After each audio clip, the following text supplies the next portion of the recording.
Hello there and welcome to History for Lunatics. I'm so glad you're here tonight. Pull up something comfortable. Maybe a blanket, maybe a warm drink, maybe just the quiet corner of the room where the day finally stops asking things from you. Tonight we are not going to a battlefield, though battles were fought. We're not going to a palace, though some of the houses we will pass could make palaces feel modest. We are not going to Congress first, or the White House, or the marble halls where America likes to imagine its great decisions are made. Tonight we're going somewhere quieter at first.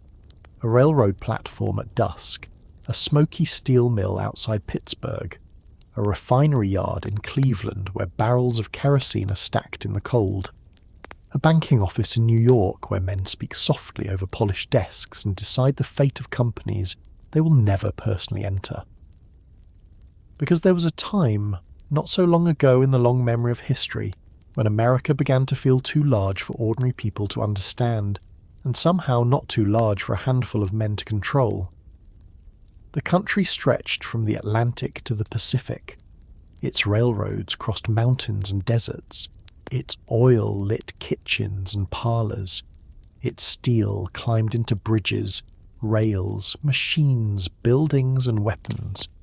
Its money moved so fast and in such invisible channels that a farmer in Kansas or a machinist in Pennsylvania could feel his life change because of a decision made in an office hundreds of miles away by a man whose name he had only read in the newspaper.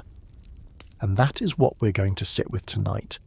The rise of the men people later called robber barons, captains of industry, empire builders, monopolists, depending on who was speaking and who was paying the printer.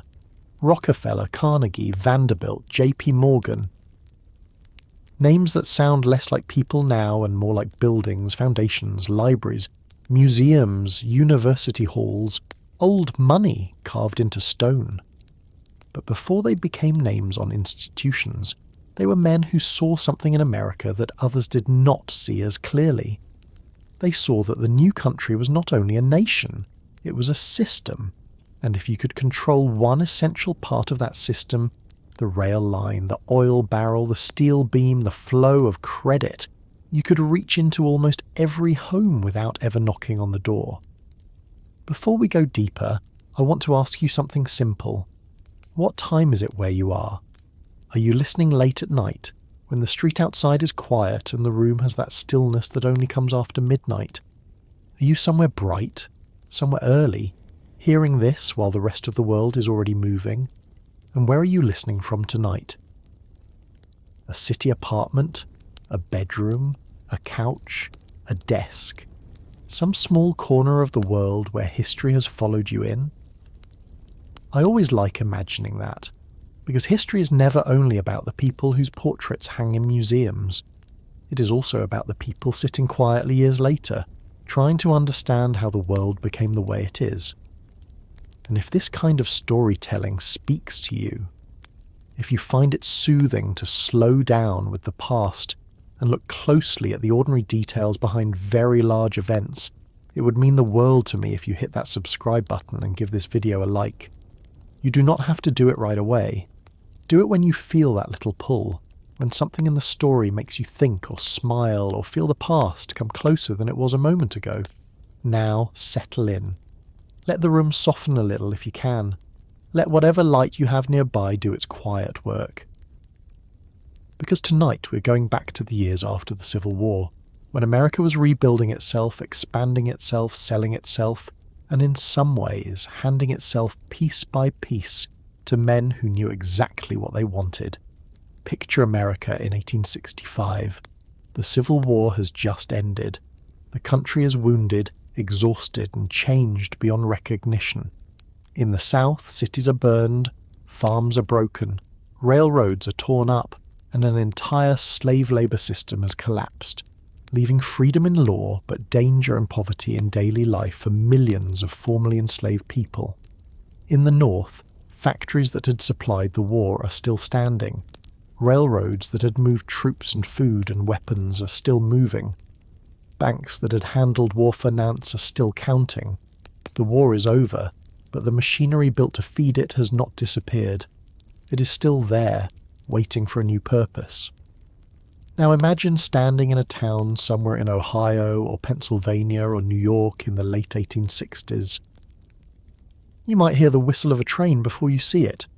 That sound alone tells you the country has changed. Before railroads, distance had weight. It cost time, strength, risk, and weather. A barrel of goods could move only as fast as a horse, a wagon, a canal boat, or a river current allowed.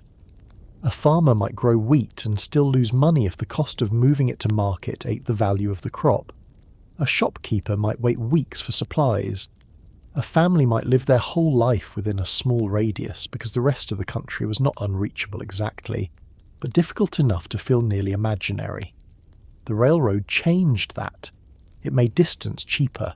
It made time measurable in timetables. It pulled towns into markets, and markets into regions, and regions into one national economy. But here is the part that matters for our story. A railroad was not just transportation. It was power laid in iron. Whoever controlled the line controlled who could ship, what they paid, which towns grew, which towns faded, which farms reached buyers, which factories reached customers. A railroad could make a city important. It could also quietly ruin one by passing it by. This is where Cornelius Vanderbilt enters the room, though by the time railroads became the great prize of American business, he was already an old man. He had started with boats, not rails. As a young man in New York, he built his fortune in ferries and steamboats, in the hard, practical business of moving people and goods across water. He was not polished in the way later millionaires like to appear polished. He was rough, blunt, competitive, and almost proudly unsentimental. Vanderbilt understood that transportation was not merely a service. It was a choke point. If people had to cross the water and you owned the boat, they came to you. If goods had to move along a route and you controlled the route, the money came with them. When he turned from steamships to railroads, he brought that same instinct with him. He did not need to own every farm, every factory, every shop, every town. He only needed to own the tracks they depended on.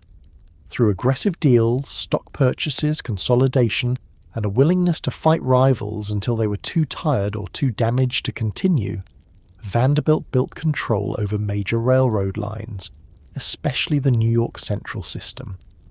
That line was not just a business asset. It was one of the great arteries of the American economy, connecting the interior of the country with New York, the nation's most important port and financial centre. I want you to sit with that image for a moment. A farmer far from New York grows grain. A merchant orders goods. A family buys coal. A factory waits for raw materials. Their lives look local. Their worries feel local. But somewhere inside the price of what they sell or buy is a railroad rate set by men they will never meet. This is one of the great changes of the Gilded Age. Power began to detach from the visible world. The person affecting your life might not be the landlord at the door, the shopkeeper behind the counter, or the foreman standing over you. It might be a man in an office reading figures on a page. Now move west in your mind, not far yet, just to Cleveland in the 1860s and 1870s. The city is not the first place most people imagine when they think of empire. It does not have the grandeur of New York or the industrial mythology of Pittsburgh. But Cleveland had something Rockefeller needed. It had access to railroads, waterways, and the oil fields of Pennsylvania. Before oil meant gasoline for automobiles, it meant kerosene for lamps. It meant light. That detail matters. We're used to thinking of oil as fuel for movement, for cars, planes, ships, tanks, and highways. In the years when John D. Rockefeller was building Standard Oil, oil was also the substance that pushed back darkness in millions of homes. Try to imagine an ordinary evening in an American house in the 1870s. A lamp is lit. The flame is steadier and cleaner than older forms of lighting. A family can read longer. A shop can stay open later. A worker can mend, cook, write, or study after sunset with less smoke and less smell than before. That light feels simple inside the home, but behind it is a chain of drilling, refining, transporting, pricing, selling, and crushing competition. Rockefeller looked at that chain and saw waste everywhere. Too many refiners, too many small operations, too many barrels leaking money through disorder. He was a quiet man, religious, disciplined, almost cold in his patience. He did not roar like Vanderbilt. He did not perform wealth the way some men did. He studied costs. He studied weaknesses. He studied the points where competitors could be squeezed. Standard Oil did not become powerful simply because Rockefeller sold a good product. It became powerful because he understood the whole system around the product. He negotiated secret railroad rebates, so his oil could be shipped more cheaply than his rivals' oil. He bought competitors when they were frightened and pressured them when they refused. He controlled pipelines, refineries, storage, barrel making, distribution, and eventually so much of the oil business that competition began to look less like a market and more like a temporary inconvenience waiting to be absorbed. By the 1880s, Standard Oil controlled the overwhelming majority of oil refining in the United States. That meant that one company, directed by one central intelligence, had a hand on the price of light. There is something almost too large to grasp in that. Not because Rockefeller owned every lamp, he did not. Not because he personally stood in every kitchen, he did not. But his decisions travelled through barrels and invoices and railroad contracts until they reached ordinary households as prices, choices, and absences. A small refiner closing in Cleveland, a worker dismissed, a rival bought out, a town losing business, a customer paying less at first and perhaps more later when fewer alternatives remained. Monopoly did not always arrive like a villain kicking in a door. Sometimes it arrived as efficiency. Sometimes it arrived as lower prices. Sometimes it arrived as a cleaner lamp and a quieter market where all the weaker voices had disappeared. And then there was steel. If oil lit the room and railroads connected the country, steel gave the new America its bones. Steel was in rails, bridges, ships, machines, buildings, tools, wire, weapons, and later skyscrapers. The country that had once been made of wood, brick, iron, and muscle was becoming a country of steel, and Andrew Carnegie understood the moment with remarkable clarity. Carnegie's story has often been told as the perfect immigrant success tale.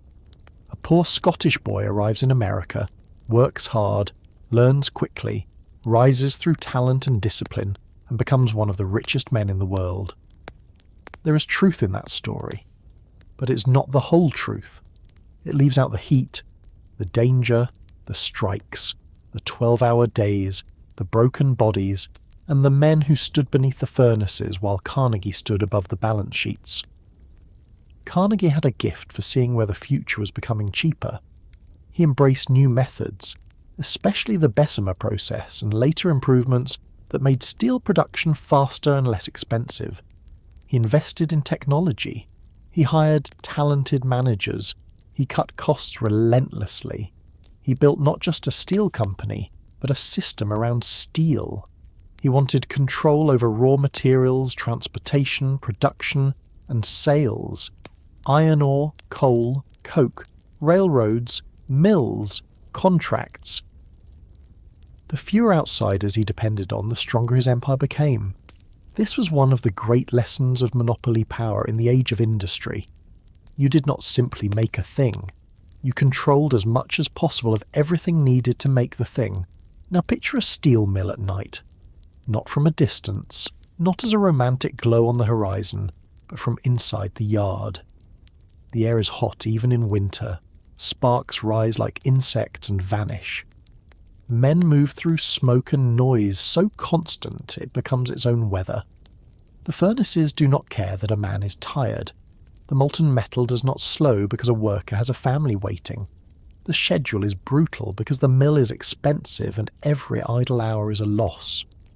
Carnegie could write beautifully about progress, peace, libraries, and the duties of the wealthy.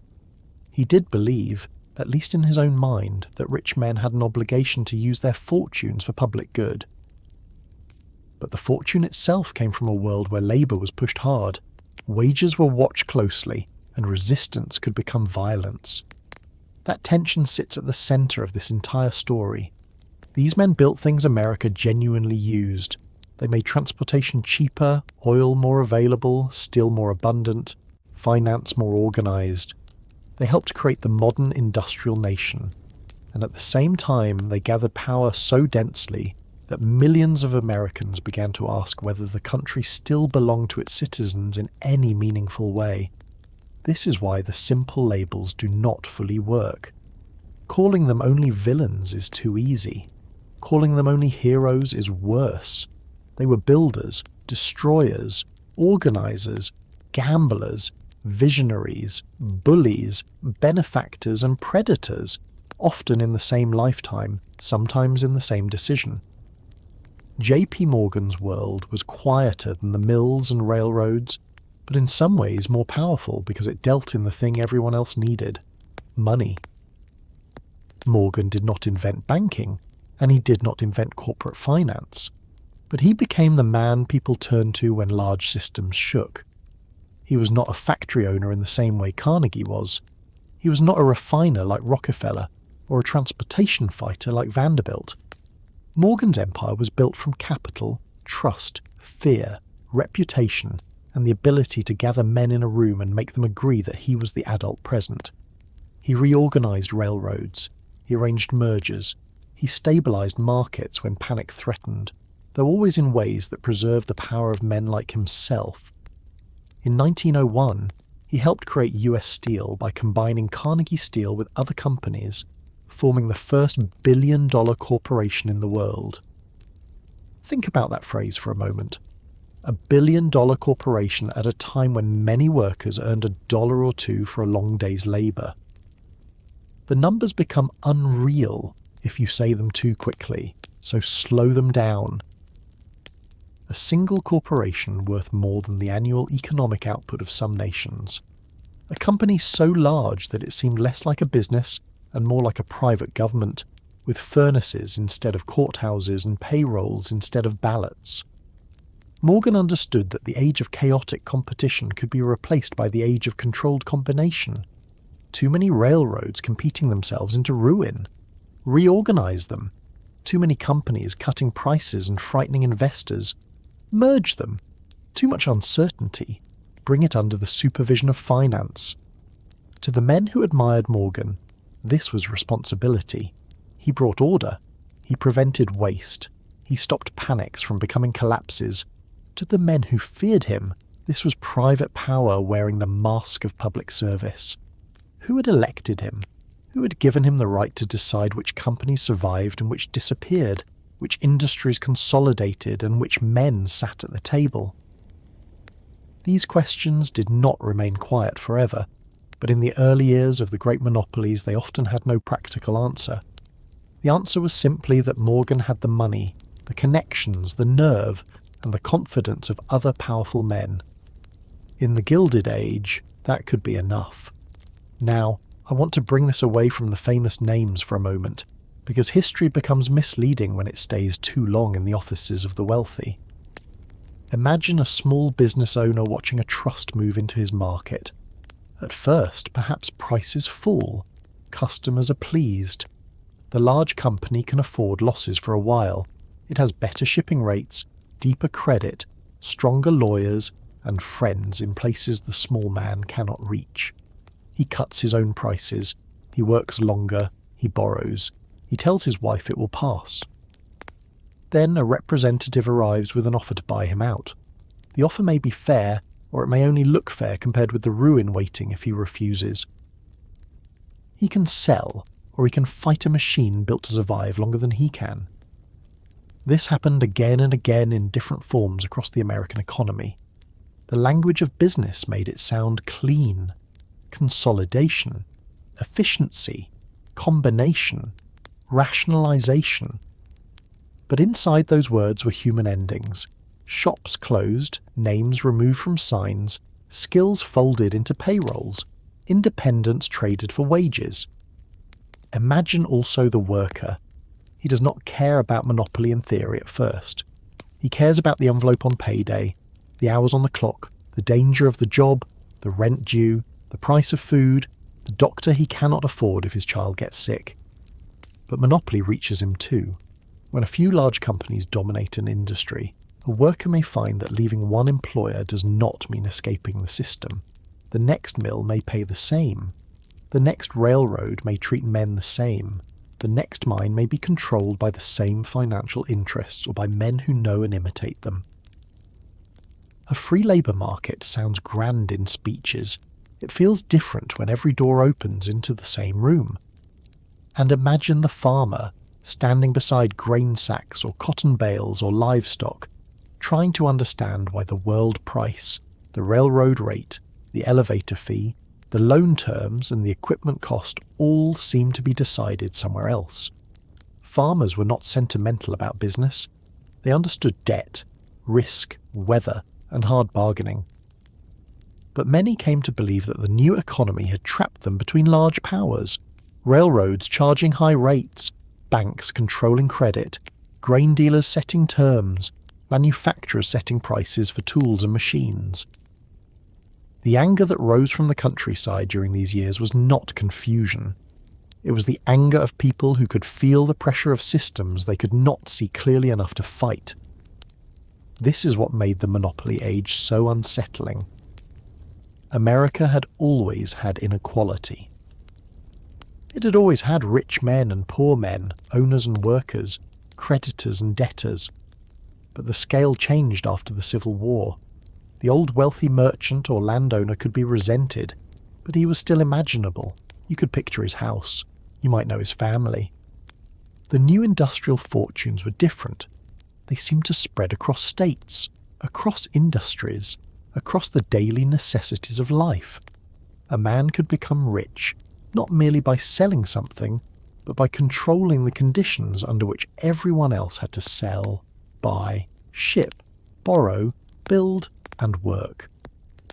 There is a story people like to tell in the Gilded Age, and it appeared in different forms in newspapers and speeches and private conversations. It was the story of the self-made man. America loved this figure. The boy born poor, the young man who works hard, saves money, refuses drink, studies at night, seizes opportunity, and rises. Rockefeller could be made to fit that story. Carnegie certainly could. Vanderbilt in his rough way could too. Morgan less so, because he was born into banking privilege, but even he was described by admirers as a man of discipline and command. The self-made man was comforting because he turned inequality into instruction. If they rose, perhaps others could rise too. If they were rich, perhaps wealth was proof of virtue. But here is the difficulty. The self-made man story becomes more complicated once the self-made man becomes powerful enough to block the road behind him. It is one thing to climb. It is another to pull up the ladder, buy the ladder factory, control the railroad that ships the ladders, and then explain to everyone below that climbing is a matter of character. That is not a joke exactly, though there is some dark humour in it. It is the central contradiction of the age. The very men who embodied opportunity also built structures that made opportunity harder for others. By the late 1800s, Americans were beginning to feel this contradiction everywhere. Newspaper cartoonists drew the trusts as giant octopuses, their tentacles wrapped around oil, railroads, steel, banks, politics, and the small citizen caught beneath. Reformers spoke of monopoly as a threat to democracy. Workers organised. Farmers joined alliances and pushed for regulation. Politicians argued, sometimes sincerely, sometimes because public anger had become too loud to ignore. In 1890, Congress passed the Sherman Antitrust Act, though in its early years it was used unevenly and often weakly, and sometimes against labour unions more aggressively than against the corporate giants it was supposed to restrain. The law was a sign that something in the American mind had shifted. People were no longer asking only how much wealth a man could make. They were asking how much power a republic could survive in private hands. And that question still feels familiar, does it not? That is part of why this story matters. We do not live in the world of kerosene lamps and steam railroads in the same way. We do not wait for Vanderbilt's tracks or Rockefeller's barrels or Carnegie's steel rails with the same daily dependence. But we know what it feels like when a few companies become so large they seem to form the weather of ordinary life. We know what it feels like when prices, wages, information, credit, work, and even attention seem to pass through systems too large for one person to understand. The names change, the technologies change, the feeling is not entirely new. So tonight, as we begin, do not imagine these men only as distant statues made of money. Imagine them in motion. Vanderbilt watching a route and seeing control where others saw transport. Rockefeller reading freight rates and seeing how a penny saved on shipping could become a weapon. Carnegie walking through a mill and seeing the future in steel production, while other men saw only heat and noise. Morgan sitting in a room while frightened financiers waited for him to decide what confidence should look like. These men did not own America in the literal legal sense. No deed gave them the country. No single document placed the republic in their hands. But piece by piece, industry by industry, they came close enough that millions of people felt the difference. Now we need to step into the first of those worlds more closely, because before oil lit the lamps, before steel climbed into the sky, before Morgan gathered corporations into structures so large they seemed almost national, there was the road itself, the track, the route, the iron line that told goods and people where they could go and what it would cost to get there. To understand how a few men began to own the map, we have to begin with the man who understood transportation as power, before most Americans understood what kind of power it could become. We have to begin with Vanderbilt, with steam on the water, iron on the land, and the railroad lines that pulled America into the hands of men who knew how to charge admission to the future. Before America could be owned through oil, steel, banking, or trust certificates, it had to be connected. That sounds simple now because connection is something we barely notice anymore. Roads are just there. Bridges are just there. Trains, trucks, ports, airports, wires, signals, all of it sits beneath daily life like a floor we forgot someone had to build. But in the early 1800s, the United States was still a country where distance could defeat ambition. A farmer might have a good harvest and still lose money because he could not move it cheaply. A merchant might know exactly where buyers were and still be separated from them by bad roads, frozen rivers, broken wagons, and weather that did not care about profit. A family might live only 50 miles from a city and feel, in practical terms, almost as if they lived in another country. So when men began to master transportation, they were not just making travel easier. They were deciding where life could move, where money could flow, and who would pay for the privilege of reaching the future. This is where Cornelius Vanderbilt belongs, not as a polished gentleman stepping calmly into history, but as a hard, blunt, ambitious man who understood routes before most people understood markets. He was born in 1794 on Staten Island, when New York Harbor was already busy, but not yet the vast commercial machine it would become. His father worked with boats, and the young Vanderbilt grew up around water, cargo, passengers, tides, and the practical business of getting from one shore to another. There is something important in that beginning. Vanderbilt did not begin by imagining grand theories of economics. He began with a boat, with people needing to cross, with goods needing to move, with the simple fact that if you controlled the way across, you controlled the price of movement. The story often told is that as a teenager he borrowed money from his mother to buy a small sailing boat and began ferrying passengers and freight between Staten Island and Manhattan. Whether every detail of that story has been polished by time does not matter as much as the truth it carries. Vanderbilt entered business at the level of muscle, risk and weather. He had to know the harbour. He had to judge wind and current. He had to compete for passengers, keep costs down, and work long hours in a world where no one rewarded softness. The New York waterfront was not gentle. It was crowded, dirty, loud, and full of men trying to make a living from movement. Vanderbilt learned there that transportation was a fight, not a polite contest. A fight over fares, speed, reliability, routes and survival. And by the 1810s and 1820s, steam was changing that fight. Steamboats did not depend on wind in the same way sailing vessels did. They could run on schedules. They could move upriver with a dependability that seemed almost magical compared with the older methods. But steamboat travel in parts of New York had been shaped by monopoly rights granted to Robert Fulton and Robert Livingston, giving them control over steam navigation in New York waters.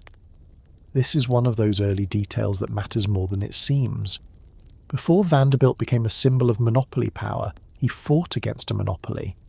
He worked for Thomas Gibbons, who challenged the Fulton-Livingston steamboat monopoly by running boats between New Jersey and New York.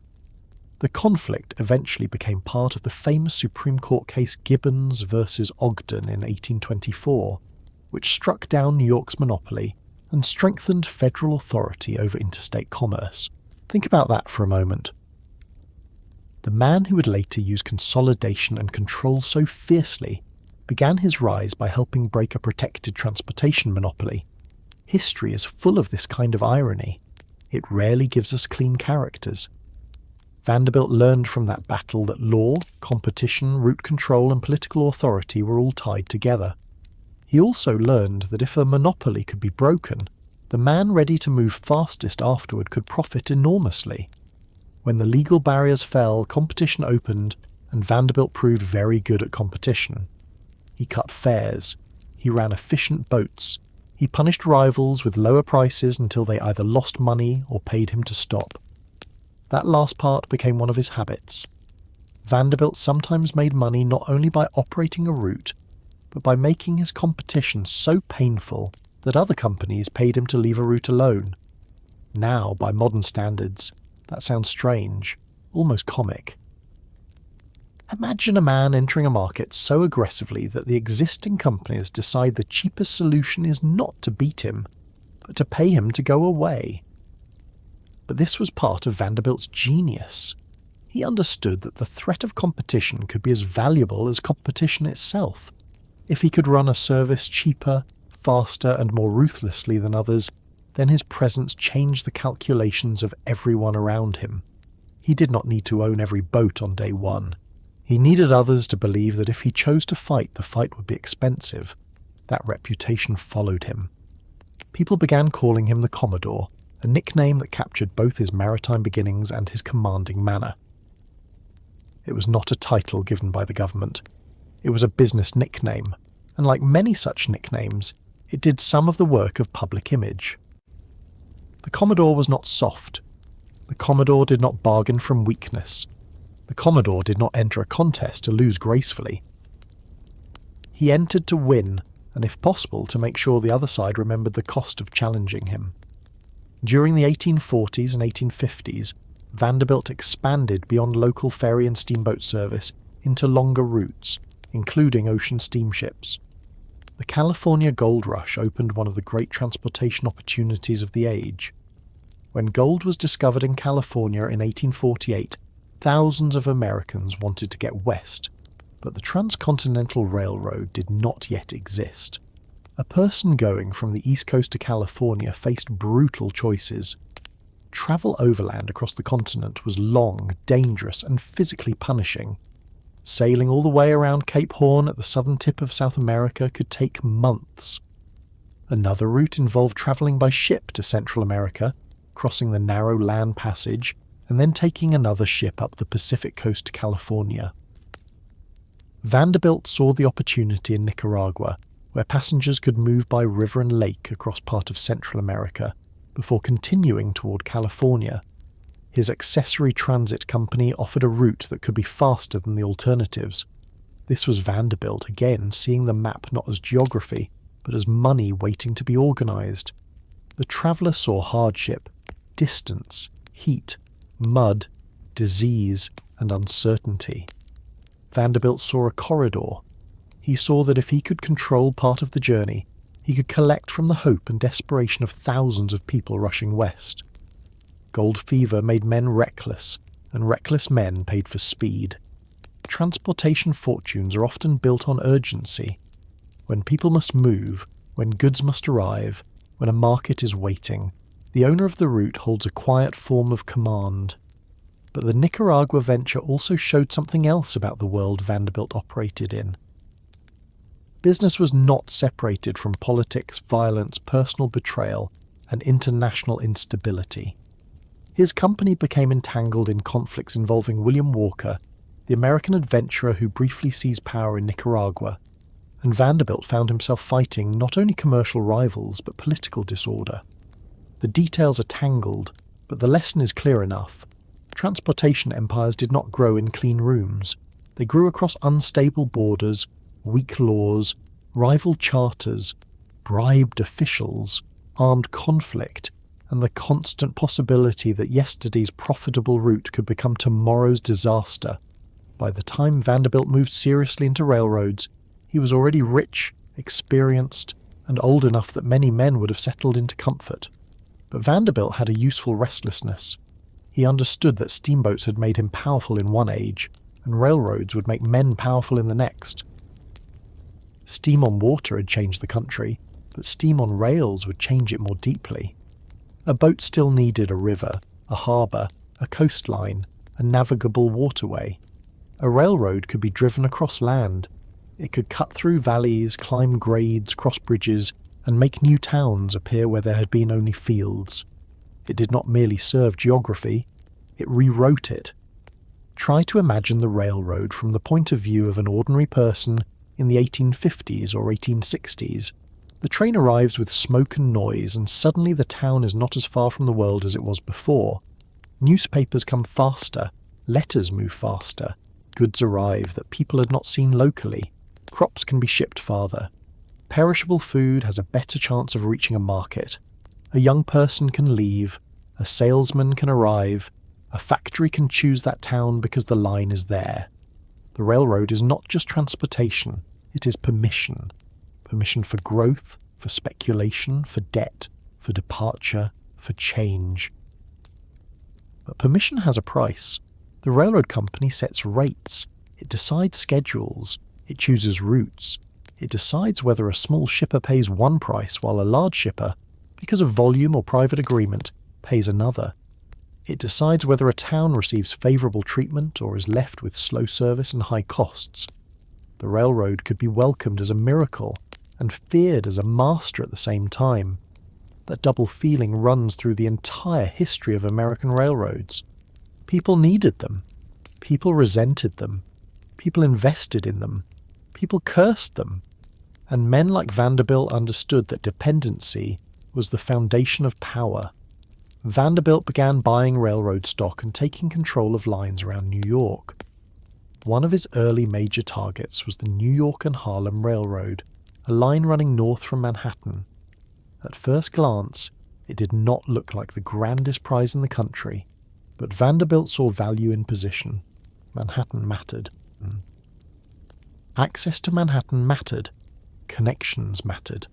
Railroads were not only valuable as isolated lines, their real power grew when they connected to other lines, terminals, ferries, bridges, and markets. A single track could be useful. A connected system could be dominant. Here is something worth sitting with because it explains much of the railroad age. The railroad business rewarded consolidation. Competing lines could destroy each other through rate wars, cutting prices so low that no one made money. Investors hated uncertainty.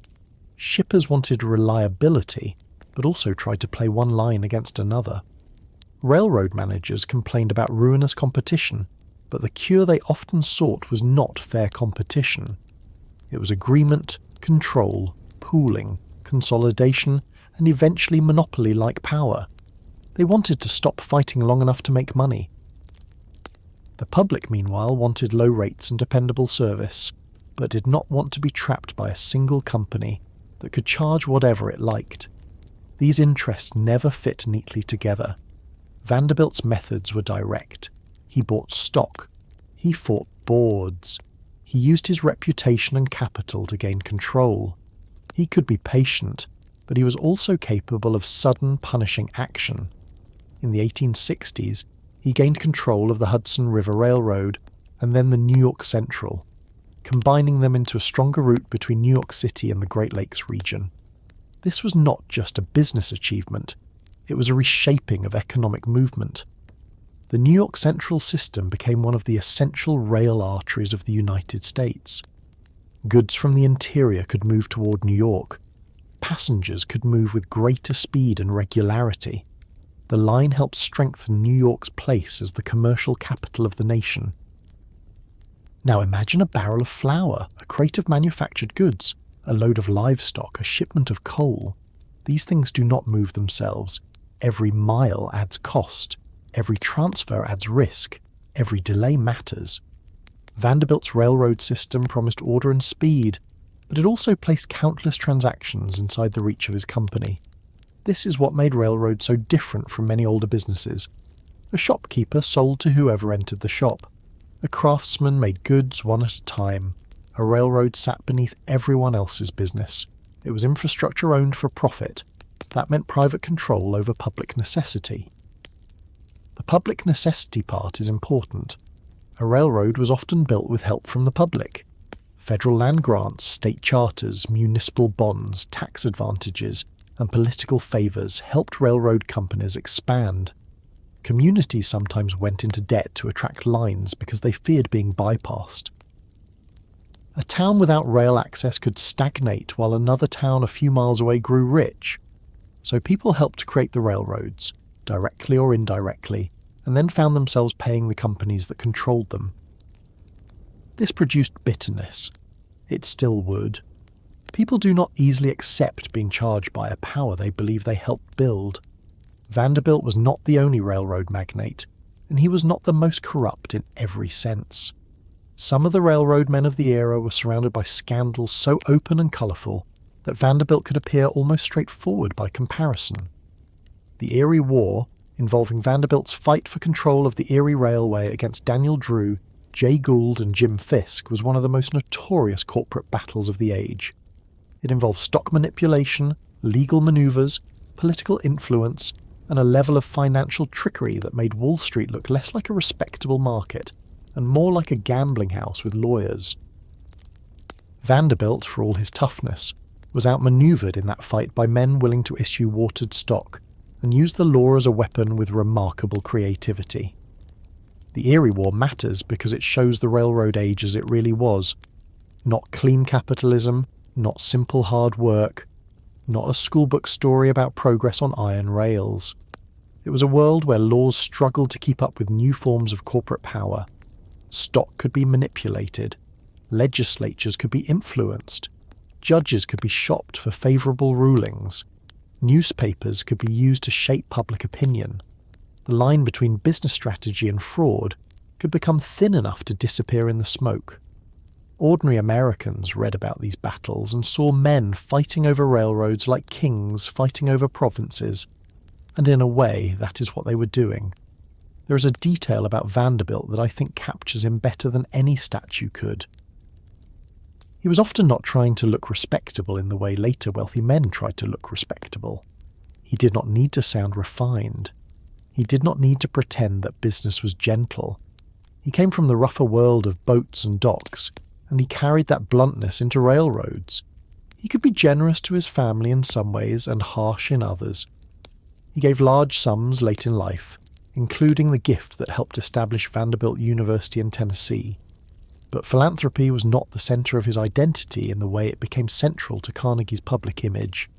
Vanderbilt's real monument was not a library or a theory of wealth, it was a system of roots. Now, let us bring this down again from the great names and the stock battles, because the railroad's power is easiest to understand when we see the people standing beside it. Picture a farmer in upstate New York or Ohio after the harvest. He has grain to sell, but the grain is only valuable if it can reach a buyer. The railroad rate matters as much as the weather did. A high rate can erase his profit. A delay can damage goods. A special rate given to a larger shipper can make his own position weaker before he even begins. He may believe in hard work. He may have worked from dawn until dark. But his work still passes through someone else's rate schedule. Picture a small town that hears rumours of a new line. Land prices rise before the tracks arrive. Men buy lots, hotels are planned, warehouses go up. A town meeting is held. Bonds may be issued. There is excitement, but also fear, because everyone knows the railroad can choose another route. If the tracks come, the town may grow. If they pass 3 miles away, the town may wither. That is a strange kind of power for a private company to hold over a community. No army arrives, no law is passed, no official punishment is announced. The map simply bends somewhere else, and the future follows it. Picture the railroad worker. His work is dangerous, and the danger is constant. Brakemen climb over moving cars in all weather before automatic air brakes become standard. Track workers maintain rails through heat, cold, mud, and snow. Engineers and firemen ride behind boilers that can explode. Coupling cars can crush hands and bodies. Schedules are demanding because trains must move and delays cost money. The railroad makes America faster, but it asks human bodies to absorb much of the risk. When we say the railroad connected the country, we should remember that it did so through labour performed close to death more often than the advertisements admitted. And picture the passenger, because the railroad changed inner life too. To board a train in the 1860s or 1870s was to experience speed in a new way. Landscapes moved past the window faster than any horse could carry a person. Time itself became more regulated. Towns that had once kept local time by the sun were gradually pulled towards standardized railroad time because schedules demanded coordination. That might sound like a minor administrative change, but it reveals something profound and practical. The railroad did not only move through the country, it taught the country to organize itself around the railroad. Clocks, towns, businesses, and people adjusted to the needs of the system. This is one of the quiet ways power works. It does not always announce itself as domination. Sometimes it arrives as convenience. Of course the clocks must be standardized. Of course shipments must be scheduled. Of course rates must be set. Of course lines must be consolidated to prevent waste. Each step may make sense on its own. Then one day people look around and realize that the private system they adapted to has become the structure inside which they live. Vanderbilt's consolidation of rail lines helped create a model that others followed. The future belonged less and less to isolated proprietors, and more to corporations with large capital, legal privileges, complex management, and access to political influence. The corporation could outlive its founders. It could own property, sue and be sued, borrow money, issue stock, and grow beyond the scale of any individual partnership. Men like Vanderbilt were still personally powerful, but the form of power was changing. The great corporation was becoming the instrument through which individual ambition could become institutional control. And this is where the phrase, "the men who owned America," begins to make sense, even though it is not literally true. Vanderbilt did not own America. He did not own every track, every train, every station, every town, but he helped show how owning the right routes could feel, almost like owning the space between people. A customer might choose what to buy, a farmer might choose what to grow, a manufacturer might choose what to produce, but all of them still needed movement. Control movement, and you touch every choice downstream. There was admiration for him, and we should not pretend there was not. Many Americans admired force, especially when it produced visible results. Vanderbilt's railroads ran. His companies made money. His success seemed to prove something about energy, discipline, and nerve. In a country that celebrated self-making, he looked like a man who had taken a small beginning and turned it into a fortune through will. Newspapers followed his moves. Rivals feared him. Investors watched him. His wealth became a kind of public spectacle. But admiration sat beside unease. Because if one man could gather so much control over transportation, what did that mean for everyone else? What happened when the route you needed was owned by someone with no obligation to your town, your farm, your shop, or your family, except the obligation created by profit. What happened when competition disappeared, not because customers freely chose one better service, but because one company had enough capital to buy, crush, or outlast the rest? These questions did not vanish after Vanderbilt. They grew larger with every industry that followed. By the time Vanderbilt died in 1877, he left behind one of the largest fortunes in American history up to that point. The size of it stunned people. It also confirmed something many had already begun to suspect. The new America could produce wealth on a scale the older republic had not imagined. The founders had worried about power, faction, corruption, and concentrated influence, but they had not fully imagined the corporation-linked industrial fortune of the late 19th century. They had not imagined rail systems, national markets, oil trusts, billion-dollar steel combinations, and banking houses, powerful enough to steady or shake the economy. Vanderbilt belonged to the bridge between the older rough capitalism of ferries and steamships and the newer corporate capitalism that would dominate the Gilded Age. His life also shows why railroads came before the other monopolies in this story. Oil needed railroads, steel needed railroads, coal needed railroads, farmers needed railroads, cities needed railroads, even the bankers needed railroads, because railroad bonds and stocks became some of the most important financial instruments of the age. Railroads were not just another industry, they were the skeleton of industrial America, and once that skeleton was privately owned, every other muscle of the economy moved against it. I want to linger for a moment on the human feeling of that. Not the balance sheet, not the stock certificate, not the boardroom, but the feeling. Imagine being told that progress has arrived, and then discovering that progress comes with a bill you cannot negotiate. Imagine seeing trains pass your town, hearing their whistles at night, watching goods move faster than your parents would have believed possible, and still wondering why your debts are heavier, why your rates are higher, why the profits seem to collect somewhere far away.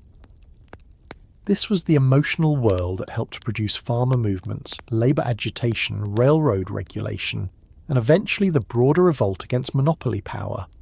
The railroad was a marvel. It was also a warning. Vanderbilt himself did not need to speak in the language of warning. He was a man of his age and he played the game as he understood it. He took risks. He fought rivals. He consolidated lines. He sought control where control made money.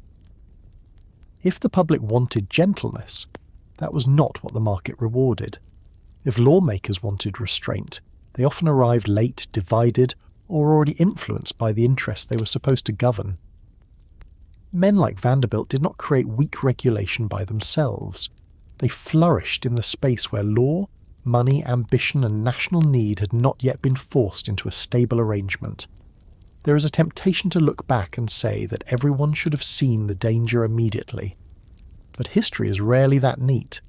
The same railroad that gave a monopolist power also brought goods to a town at lower cost than wagons ever could. The same consolidation that frightened shippers could make service more reliable. The same fortune that seemed obscene could be described as the reward for building something the country genuinely needed. That is why these stories are difficult. The harm and the usefulness are tangled together. Vanderbilt's railroads helped modernize America. They also helped teach Americans how vulnerable they could become when essential systems were controlled by a few private hands. And while Vanderbilt's empire was built on roots, another man was studying a different kind of route altogether. Not the steel track between cities, but the path of oil from the ground to the refinery, from the refinery to the barrel, from the barrel to the lamp, from the lamp to the kitchen table, where a family wanted one more hour of light. John D. Rockefeller watched the railroad men carefully. He understood that shipping rates could decide who lived and who died in business. He understood that a small advantage repeated thousands of times could become domination. He understood that the man who owned the route held power, but the man who controlled the product moving through that route could build something even quieter and more complete. The railroads had pulled America into a single connected market. Now oil would show what could happen when one man learned how to move through that market better than almost anyone else. The railroad had taught America a hard lesson before most people had the words for it. A route could be a weapon, a freight rate could be a sentence. A private agreement between men in offices could decide whether a business lived, struggled, or disappeared. John D. Rockefeller understood that lesson with unusual calm. He did not come at the world like Vanderbilt, loud, blunt, and almost physically forceful in the way he pushed through it. Rockefeller moved differently. He watched.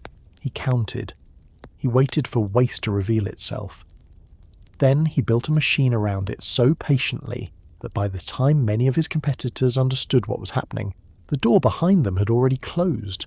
To understand Rockefeller, we have to begin not with gasoline, not with automobiles, not with the modern image of oil wells pumping in empty landscapes, but with a lamp.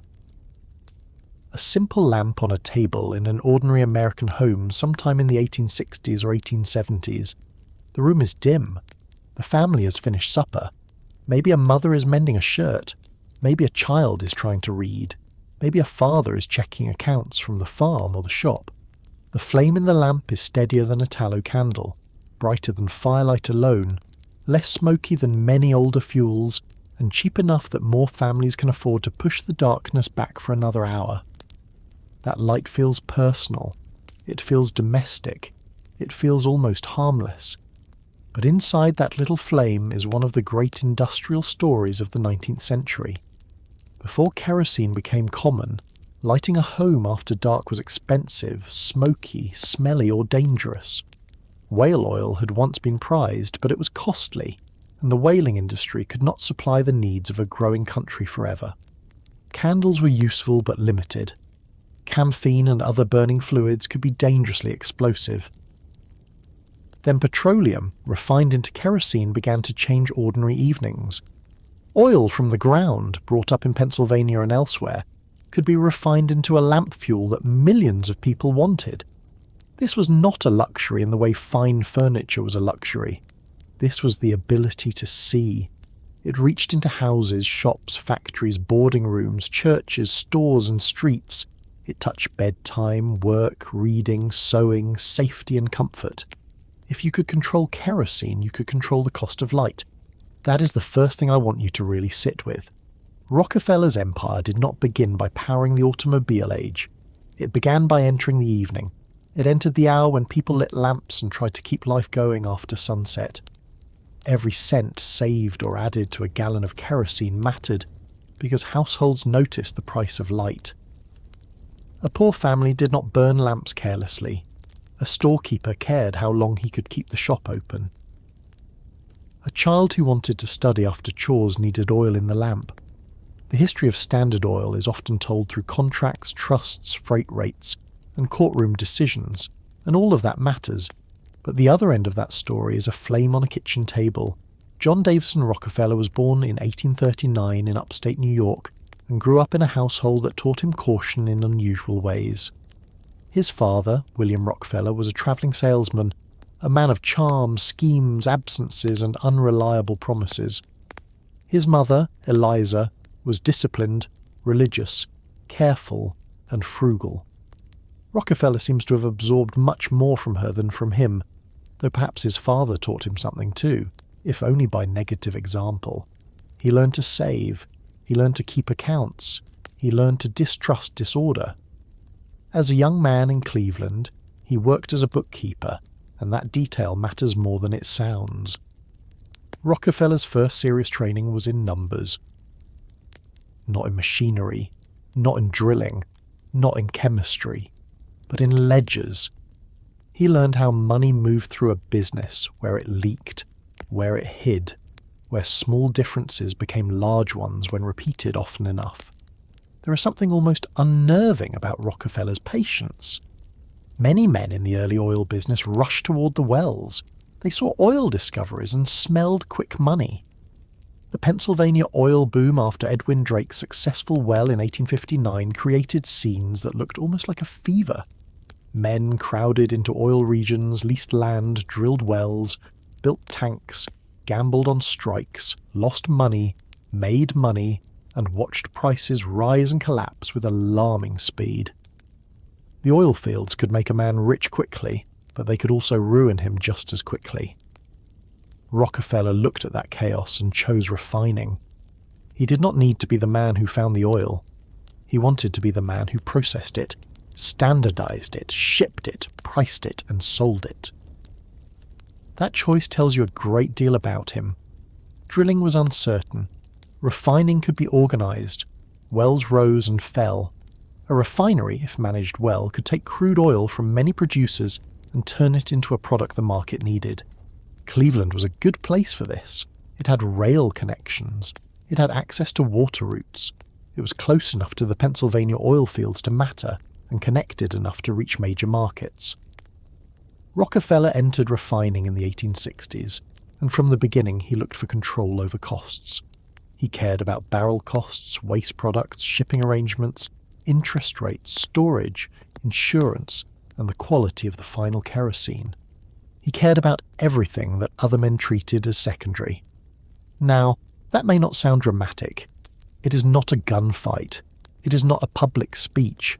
It is not a railroad war with men shouting on Wall Street. But that quiet attention was Rockefeller's weapon. If another refiner lost a few cents on every barrel because his barrels leaked, Rockefeller wanted better barrels. If another refiner paid more for shipping, Rockefeller wanted a better rate. If waste from the refining process could be turned into lubricants, paraffin, or other saleable products, Rockefeller wanted none of it thrown away. The empire began not only in greed, though greed was certainly part of the age around him. It began in efficiency sharpened into dominance. And this is where the railroads return. Oil needed to move. Crude oil had to reach refineries, and refined kerosene had to reach customers. Railroads were essential, and railroad companies, as we have already seen, did not treat all shippers equally. Large shippers could negotiate better rates because they offered steady volume. That was the public explanation. Behind it sat a darker practice, secret rebates. A railroad might charge a published rate to ordinary customers, then quietly return part of that charge to a favoured shipper. Even worse, some arrangements gave the favoured shipper what were called drawbacks, payments based on the shipments of competitors. In plain terms, a powerful company could receive not only cheaper transportation for its own goods, but money tied to the freight paid by rivals. This turned the railroad rate into a trapdoor under smaller businesses. Rockefeller did not invent railroad favoritism, but he mastered it. Standard Oil strength depended heavily on the ability to ship oil more cheaply than competitors.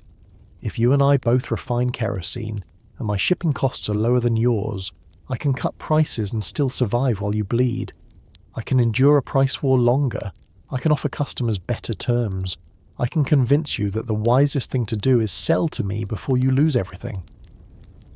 A rebate does not sound violent, but in business it can act like a knife placed carefully between the ribs.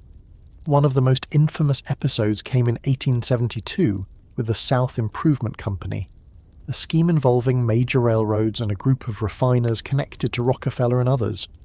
The plan would have granted secret rebates and drawbacks to the favoured companies, giving them enormous advantages over competitors.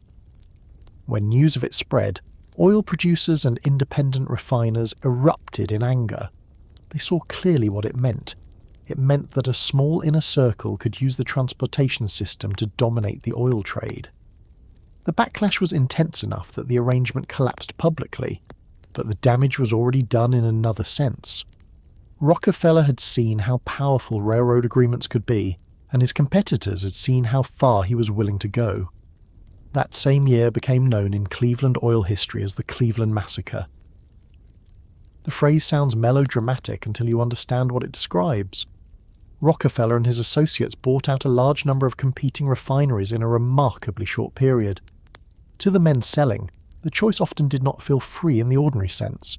They could accept Standard Oil stock or cash, or they could keep fighting against a company that had better rates, deeper reserves, and a growing grip on the market. Some sellers did well, especially those who took Standard Oil stock and held it. Others felt pressured, cornered, and humiliated.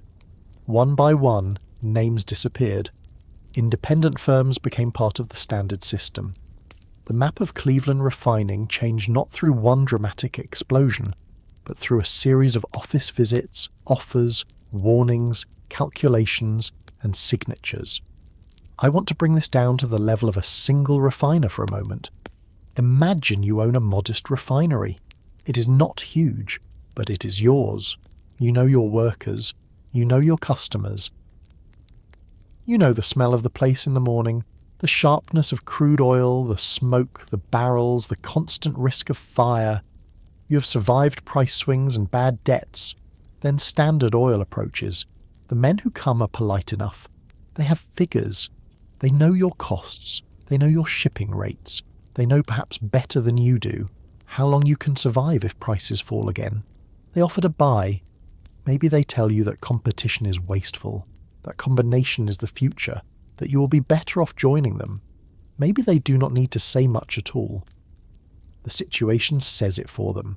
If you refuse, you continue alone against a company that can sell cheaper than you can produce. So you sign or you fight and likely lose. Either way, the old world shrinks. This is one of the strange things about Rockefeller's power. He could appear reasonable while applying unbearable pressure. He did not need to threaten like a gangster. He preferred arithmetic. He preferred making the alternative look foolish. In later years, he would describe Standard Oil's growth as the natural result of efficiency and cooperation. His critics described it as coercion disguised as order. Both statements contain pieces of the truth, but they do not carry the same moral weight. Standard Oil did make kerosene cheaper and more reliable for many consumers. It also crushed rivals, hid agreements, manipulated markets, and built a level of control that made the word competition seem almost decorative. By the late 1870s and 1880s, Standard Oil had become something much larger than a collection of refineries. It was a system. It controlled pipelines, storage tanks, barrel production, shipping, export operations, marketing networks, and eventually retail distribution. The company understood that control at one stage was useful, but control across many stages was far more powerful. If you control refining but not transportation, transportation can be used against you. If you control transportation but not storage, storage can become a weakness. If you control production but not distribution, someone else reaches the customer. Rockefeller wanted the chain tightened from end to end. The legal structure of that control became one of the defining innovations of American monopoly history. In 1882, Standard Oil created a trust arrangement. Stockholders in many separate Standard companies placed their shares in the hands of trustees, who managed the whole system as one coordinated enterprise. This allowed Standard Oil to operate across state lines and maintain centralized control while navigating laws that had not been designed for such large industrial combinations. The word trust soon became a national alarm bell.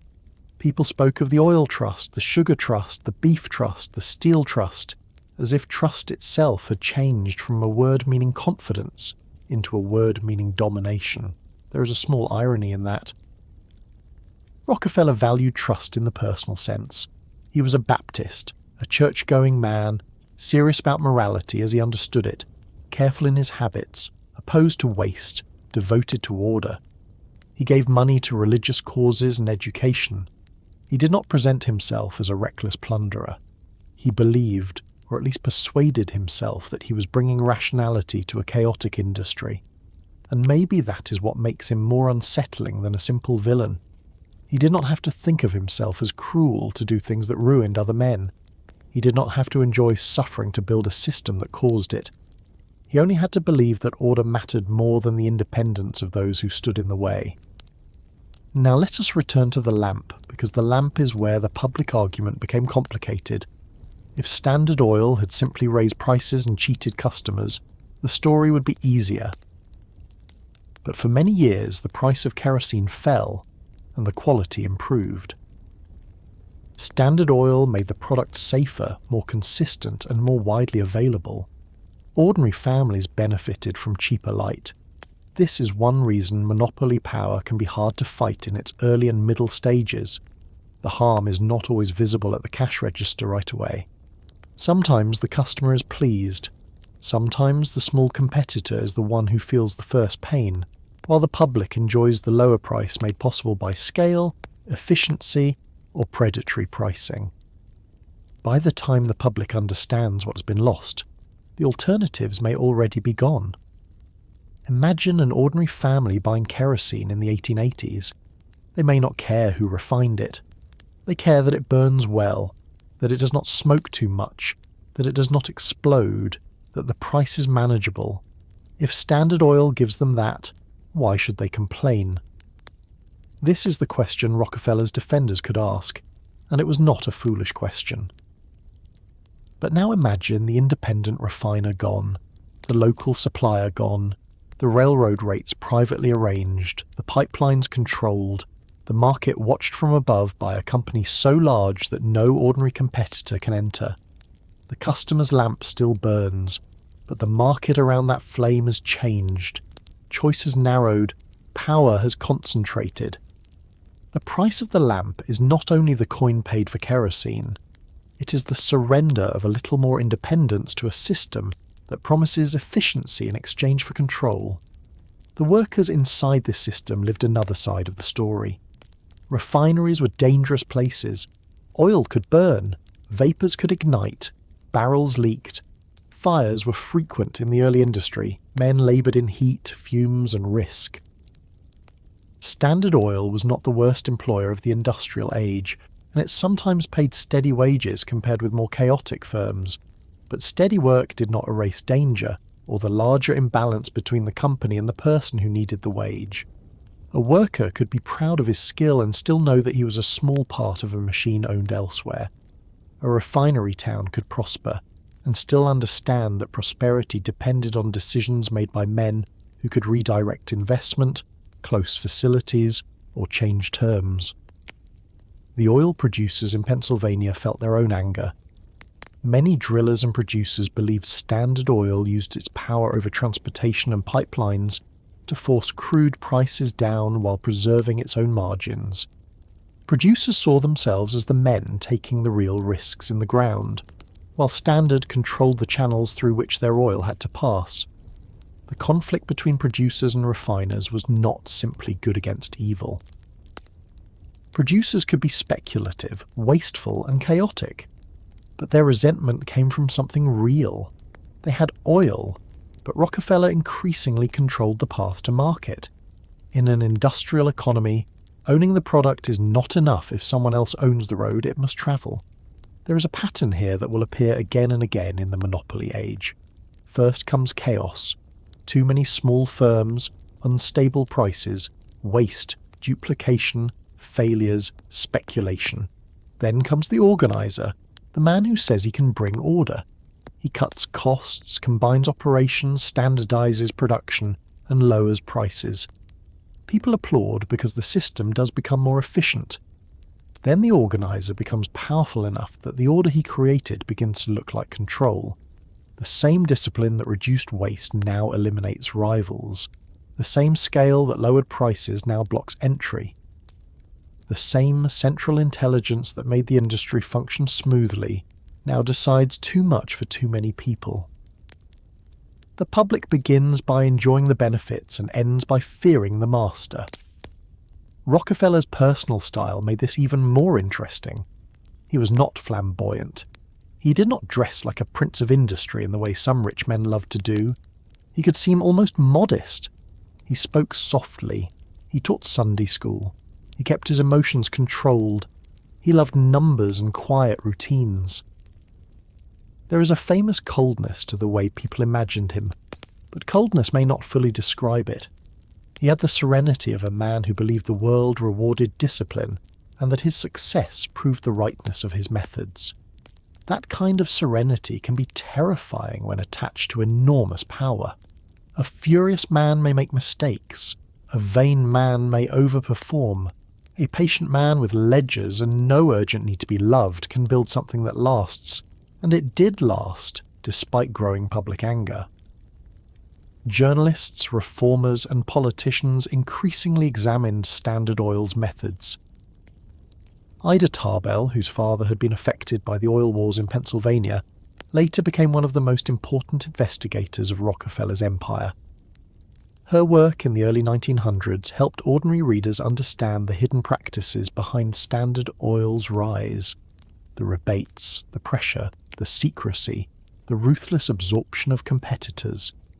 She did not simply call Rockefeller names, she showed the machinery. That mattered, because monopolies often survive by making themselves too complicated for the public to follow. Tarbell made the machine visible, but before the great public reckoning, before courtrooms and antitrust action, before Standard Oil was broken apart in 1911 by the Supreme Court, there was a long period when Rockefeller's system seemed almost unstoppable. It reached across the country and beyond it. Standard Oil exported kerosene around the world. Its blue barrels and products travelled into markets far from Cleveland, far from Pennsylvania, far from the church pews and ledgers of Rockefeller's youth. The company became one of the first truly global American corporations. The light in the lamp was no longer only an American domestic story. It was part of a worldwide trade in oil, capital, shipping, and industrial power. Now, I want to ask you something, and I mean it plainly. When you turn on a lamp tonight, do you think about the chain behind it? Probably not. None of us do most of the time. We touch a switch, and the room changes. The power may come from a grid, a plant, a company, a fuel source, a set of regulators, bills, wires, and workers we never see. The act feels private because it happens inside our room. But light has almost always connected the private home to large systems outside it. In the age of Rockefeller, that system was oil. A family might think they were simply buying kerosene, but they were participating in one of the largest reorganizations of business power America had ever seen. That is what makes the title, The Price of Every Lamp, more than a figure of speech. The price was economic, because kerosene cost money and Standard Oil shaped that cost. The price was social, because independent businesses disappeared and local control weakened. The price was political, because the size of the oil trust forced Americans to confront whether private corporations could become too powerful for a republic. The price was moral, because Rockefeller's wealth raised uncomfortable questions about whether efficiency could excuse coercion, whether lower consumer prices could justify the destruction of competitors, whether philanthropy could soften the memory of how the fortune was made. Rockefeller gave away enormous sums later in life. Universities, medical research, public health, education, and religious causes benefited from his money. The Rockefeller Foundation would support work that changed medicine and science. It would be dishonest to pretend those gifts did not matter. They did. People lived because research was funded. Institutions grew because money was given. But philanthropy did not erase the earlier question. If a man makes a fortune by concentrating power so deeply that the public eventually has to break his company apart, what should we make of the libraries, laboratories, and foundations built afterward? Are they repayment, redemption, public service, reputation management, or all of those at once? History rarely lets us choose only one answer. In the ordinary home, meanwhile, the lamp burned. That is the image I keep coming back to. Not Rockefeller in his office, not the trust documents, not the court cases, though all of those matter. A lamp on a table, a child reading beside it. A mother sewing by it. A shopkeeper closing later because of it. A family safer from darkness because the oil was affordable enough to burn. And behind that useful light, a company growing so large that Americans had to invent a new political language to describe their fear of it. The railroads had pulled the country together. Rockefeller showed what could happen once a man learned how to dominate one of the essential products moving through that connected country. But oil was not the only substance remaking America. While kerosene lit the room, another material was building the world outside it. Railroads needed stronger rails. Cities needed bridges. Machines needed frames. Buildings began to climb higher. The age of wood and iron was giving way to the age of steel, and in the smoke and heat around Pittsburgh, Andrew Carnegie was building an empire that looked very different from Rockefeller's, but carried many of the same questions. The lamp might show you the room, but steel would decide the shape of the country waiting beyond the door. Steel did not enter American life quietly. It arrived with heat, noise, smoke, danger, and a kind of confidence that seemed to change the shape of everything it touched. Oil had moved into the lamp and softened the darkness inside ordinary homes, but steel moved outside into bridges, rails, machines, ships, tools, buildings, and the long iron paths that made the country feel smaller than it had ever felt before. It was not only a material, it was a promise. Stronger rails meant heavier trains. Heavier trains meant more coal, more grain, more passengers, more freight, more speed. Stronger beams meant buildings could rise higher. Stronger bridges meant rivers were no longer barriers in the same old way. Steel made America look at distance, weight, height and power, and say, perhaps for the first time with real confidence, yes, we can carry that. But steel had a cost that was not always included in the speeches. It had to be made somewhere.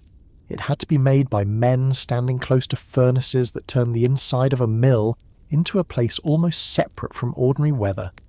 It had to be made by workers whose bodies learned the language of heat, sparks, dust, burns, crushed limbs, exhaustion, and a noise so constant that silence afterward could feel unnatural.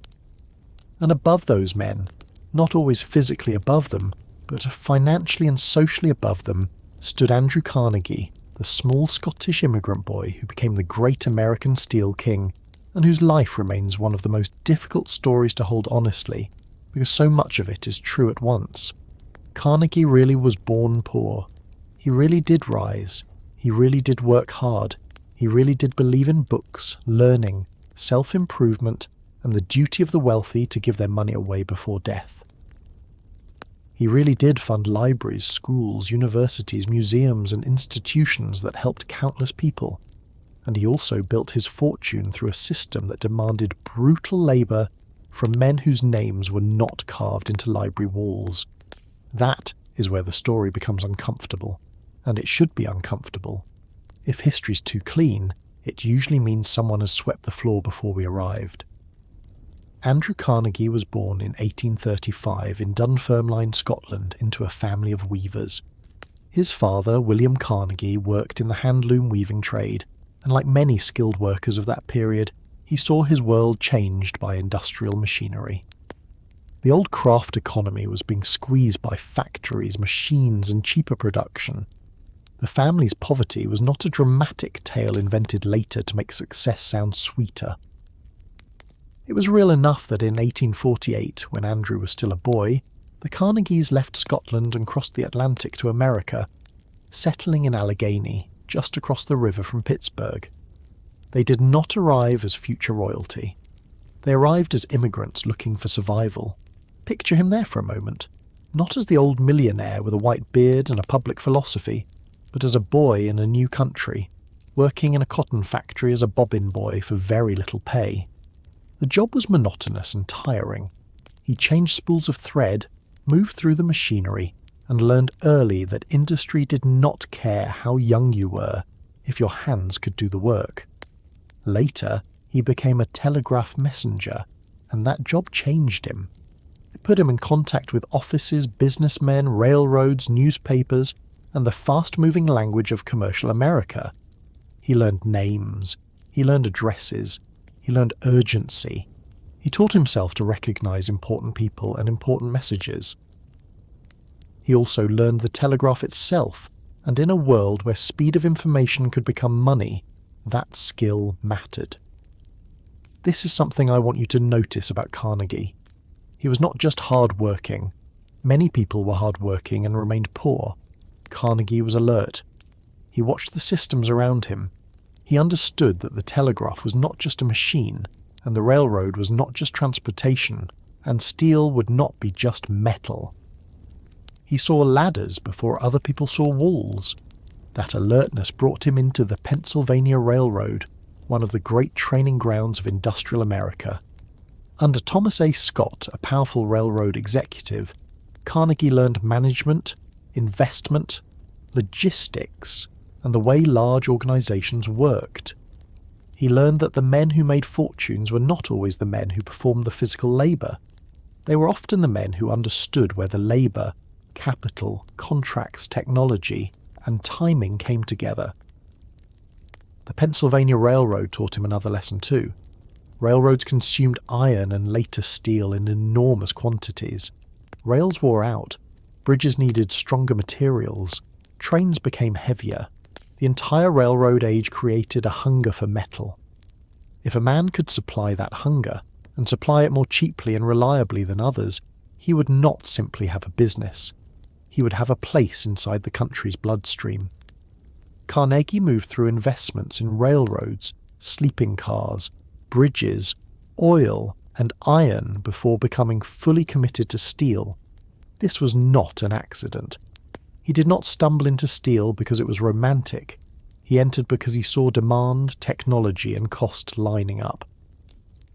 The key technology was the Bessemer process, which made it possible to produce steel faster and more cheaply than older methods. Steel had long been valuable but expensive. The Bessemer process and later improvements helped transform it from a costly specialty material into the backbone of industrial growth. Carnegie understood that cheaper steel would not simply replace iron, it would expand what people imagined possible. Railroads could lay stronger rails, cities could build upward, manufacturers could design larger machines, bridges could span wider rivers. A nation that could make steel cheaply could build at a different scale. But technology alone did not make Carnegie's empire. Plenty of people knew steel mattered. Carnegie's gift was organization, and he had a ruthless eye for cost. He built the Edgar Thomson Steel Works near Pittsburgh, named after the president of the Pennsylvania Railroad, which also happened to be one of the great potential buyers of steel rails. That naming was not sentimental. It was smart. Carnegie knew that relationships mattered. He knew that a mill needed customers before it needed glory. The Edgar Thomson Works became one of the most efficient steel plants in the country, and efficiency was the word Carnegie loved because efficiency could sound almost moral. It suggested less waste, better methods, cleaner organization. But in practice, efficiency often meant lower costs, lower prices, greater output, tighter discipline, and workers pressed hard enough that the mill could keep beating competitors. Now let us step inside a steel mill, because the story of Carnegie cannot stay in offices and investment ledgers. Imagine approaching the works at night. You see light before you understand it. Not lamplight, not candlelight, but the harsh glow of furnaces turning the sky above the mill a dull red. Smoke hangs low. The air carries the smell of coal, coke, hot metal, oil, sweat, and river damp. The noise reaches you in layers. Clanging metal, engines, wheels, men shouting because ordinary speech cannot survive in that place. The mill does not feel like a building so much as a living machine that has swallowed hundreds of men and taught them to move according to its rhythm. Inside, the heat is not gentle warmth.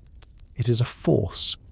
Furnaces burn hot enough to make the body feel small and temporary. Molten metal moves in ladles and streams, bright enough to hurt the eyes. Sparks fly. A mistake can maim a man in seconds. A delay can cost money. A moment of inattention can kill. The work demanded strength, timing, and nerve. It also demanded submission to hours that would be difficult to explain to anyone who imagines the past as slower. Steelworkers often laboured 12-hour shifts, and in some mills the schedule could be punishing enough to consume nearly the whole life of a man, leaving only fragments for sleep, meals, family, and recovery. The mill was not simply where he worked. It was the centre of gravity around which everything else had to bend. There is a phrase people sometimes use when speaking about industrial workers of this age. They say the men were unskilled, as if that explains why they were paid less or treated as replaceable, but that word can be misleading. Some jobs in a mill were less skilled than others, certainly. Many men were immigrants, many were poor, many could be replaced more easily than a highly trained engineer or roller. But surviving in a steel mill required knowledge of another kind. Men learned where not to stand. They learned the sounds that meant danger. They learned how heat moved, how tools behaved, how metal changed colour, how a crew had to act together when timing mattered. A worker might not have owned the mill, read the contracts, or spoken the language of capital, but he knew things the owner did not know with his body. Carnegie's public image rested heavily on the idea that he understood working men because he had once been one. This was not entirely false. He had worked as a boy. He knew poverty. He knew what it meant to climb. He wrote about democracy, opportunity, education, and the dignity of self-improvement. Yet by the time his steel empire was mature, the distance between Carnegie and the men beneath the furnaces had become immense. He could describe himself as a friend of labour in principle, while relying on managers who kept wages low, hours long, and unions contained. He could speak of harmony between capital and labour, while profiting from a system where the two were often in direct conflict. No figure shows that conflict more clearly than Henry Clay Frick. Frick was Carnegie's hard manager, the man associated with coke, cost-cutting, discipline, and confrontation. Coke was essential to steel making. It was made from coal heated in ovens until impurities burned away, leaving a fuel hot and clean enough for the blast furnaces. Frick built power in the coke regions of western Pennsylvania, and his reputation among workers was severe. If Carnegie liked to see himself as the thoughtful industrial philosopher, Frick was the man more visibly willing to fight labour head-on. Their partnership made business sense. It also created one of the darkest episodes in Carnegie's career. Before we reach that moment, it is worth understanding the larger system Carnegie built. He believed in vertical integration, even if the phrase itself sounds dry. It means controlling as much of the production chain as possible. Carnegie's companies did not want to depend helplessly on outside suppliers. They wanted access to iron ore, coal, coke, rail transport, mills, and markets. If you own the raw materials, you are less vulnerable to price changes. If you own transportation links, you reduce shipping costs. If you own the mills, you control production. If you have strong relationships with railroads and large buyers, you secure demand. Each piece strengthens the others. This was Rockefeller's lesson in another form. Control the chain, not just one link. That system made Carnegie Steel extraordinarily powerful. It could produce steel at lower cost than many competitors. It could cut prices and still profit. It could expand, modernize, and pressure rivals. Carnegie watched costs obsessively. He pushed managers to improve output, replace outdated equipment, and measure performance. He rewarded efficiency and disliked slackness. In a business sense, he was brilliant. In a human sense, the same brilliance could become merciless, because every saving had to come from somewhere. Sometimes it came from better machinery, sometimes from better organisation, sometimes from squeezing labour harder. Now imagine being one of the men hearing speeches about progress, while your own day begins in darkness and ends in exhaustion. Imagine reading that Carnegie believed the wealthy should use their fortunes for the good of mankind, while your own wage is debated as a cost to be reduced. Imagine knowing that the owner who writes about peace and human brotherhood is far away from the mill when your union is under attack. This is not to say the worker always saw the full contradiction in exactly those terms. Many workers wanted steady wages more than philosophy. They wanted safety, control over hours, respect, and the ability to feed their families. But the contradiction was there, and at Homestead it became impossible to ignore. The Homestead Steel Works, located near Pittsburgh, was one of the great industrial sites of Carnegie's empire. It was also a place where skilled workers, especially members of the Amalgamated Association of Iron and Steel Workers, had real union strength. Skilled steelworkers were not powerless. Their knowledge mattered. Their ability to stop work mattered. Management wanted more control. The union wanted to preserve wages, rules, and bargaining power. By 1892, tensions had hardened. Carnegie was away in Scotland, writing letters and keeping some distance from what would happen, while Frick took charge on the ground. Frick prepared for a fight. A high fence topped with barbed wire was built around the homestead plant. Workers called it Fort Frick. That name tells you everything about the mood. This was not a workplace preparing for routine negotiation. It was a battlefield being arranged in advance. When the company locked out workers, Frick brought in Pinkerton agents, private armed guards hired to secure the plant so replacement workers could enter. The Pinkertons came by barge on the Monongahela River in July 1892, expecting to land and take control. The workers and townspeople were waiting. What followed was one of the most violent labour confrontations in American history. Gunfire broke out between the locked-out workers and the Pinkertons.